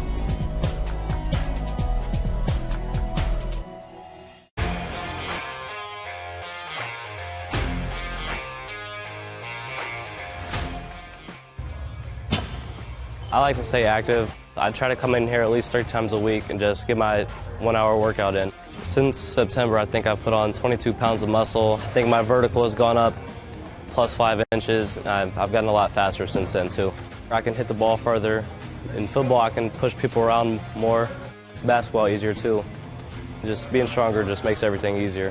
Brandon started with Jim Rat's basketball training. After one of the sessions, he came up to me and he wanted to know if he could do more. So Brandon started the EDGE program in November, in addition to the club training he was doing, because it offers personalized programming for his athletic goals. PSN Performance uses a long-term athletic development pyramid. At such a young age, it's really good for Brandon to set the foundation of athletic development. Since he is in season all year round, he has to be ready for all the physical demands. So he does a lot more strength training, just because in basketball he sprints and cuts a lot. In baseball he's doing a lot of sprinting. In football he does a lot of sprinting and jumping. So preparing him to withstand the physical demands of those games, he does a lot more strength training. I like all the lower body stuff the best. I do goblet squats, split squats, back squat, front squat, a lot of those. Tyler knows what's best for me. He always points me in the right direction. He just pushes me to go harder every day. I was once a Southside kid who was led on a journey by high school football. A journey that taught me discipline, toughness, and the skills that made me a success. As a businessman with a CPA license who owns his own firm, I still use the building blocks of high school sports in my everyday life. Someday sports will end no matter what level you reach, but you will be left with the skills to compete in the next game, the game of life. Thank you for watching Summit City Sports. To help broaden our coverage, we're asking you to become a monthly sponsor to our Patreon account. We produce weekly highlights and live video broadcasts. When the Homestead girls golf team won its first state title in program history, we were there. When Fort Wayne brought back 3 state titles in cross country, we were there. We believe in sharing positive stories and setting the standard for how high school sports should be covered. Join us and donate today.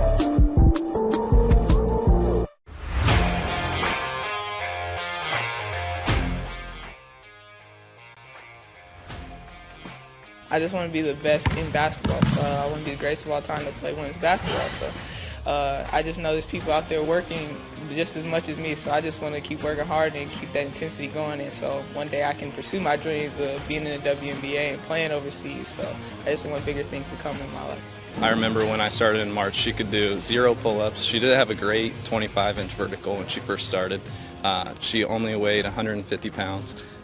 One of our main mottos is do the simple things exceedingly well, and that's where we started. So we started the foundation, building her base, and now we've got to basically the peak of our pyramid of things that we can do with her. So we didn't skip any levels. We did all the basics, and she got really, really good at them, and that's what's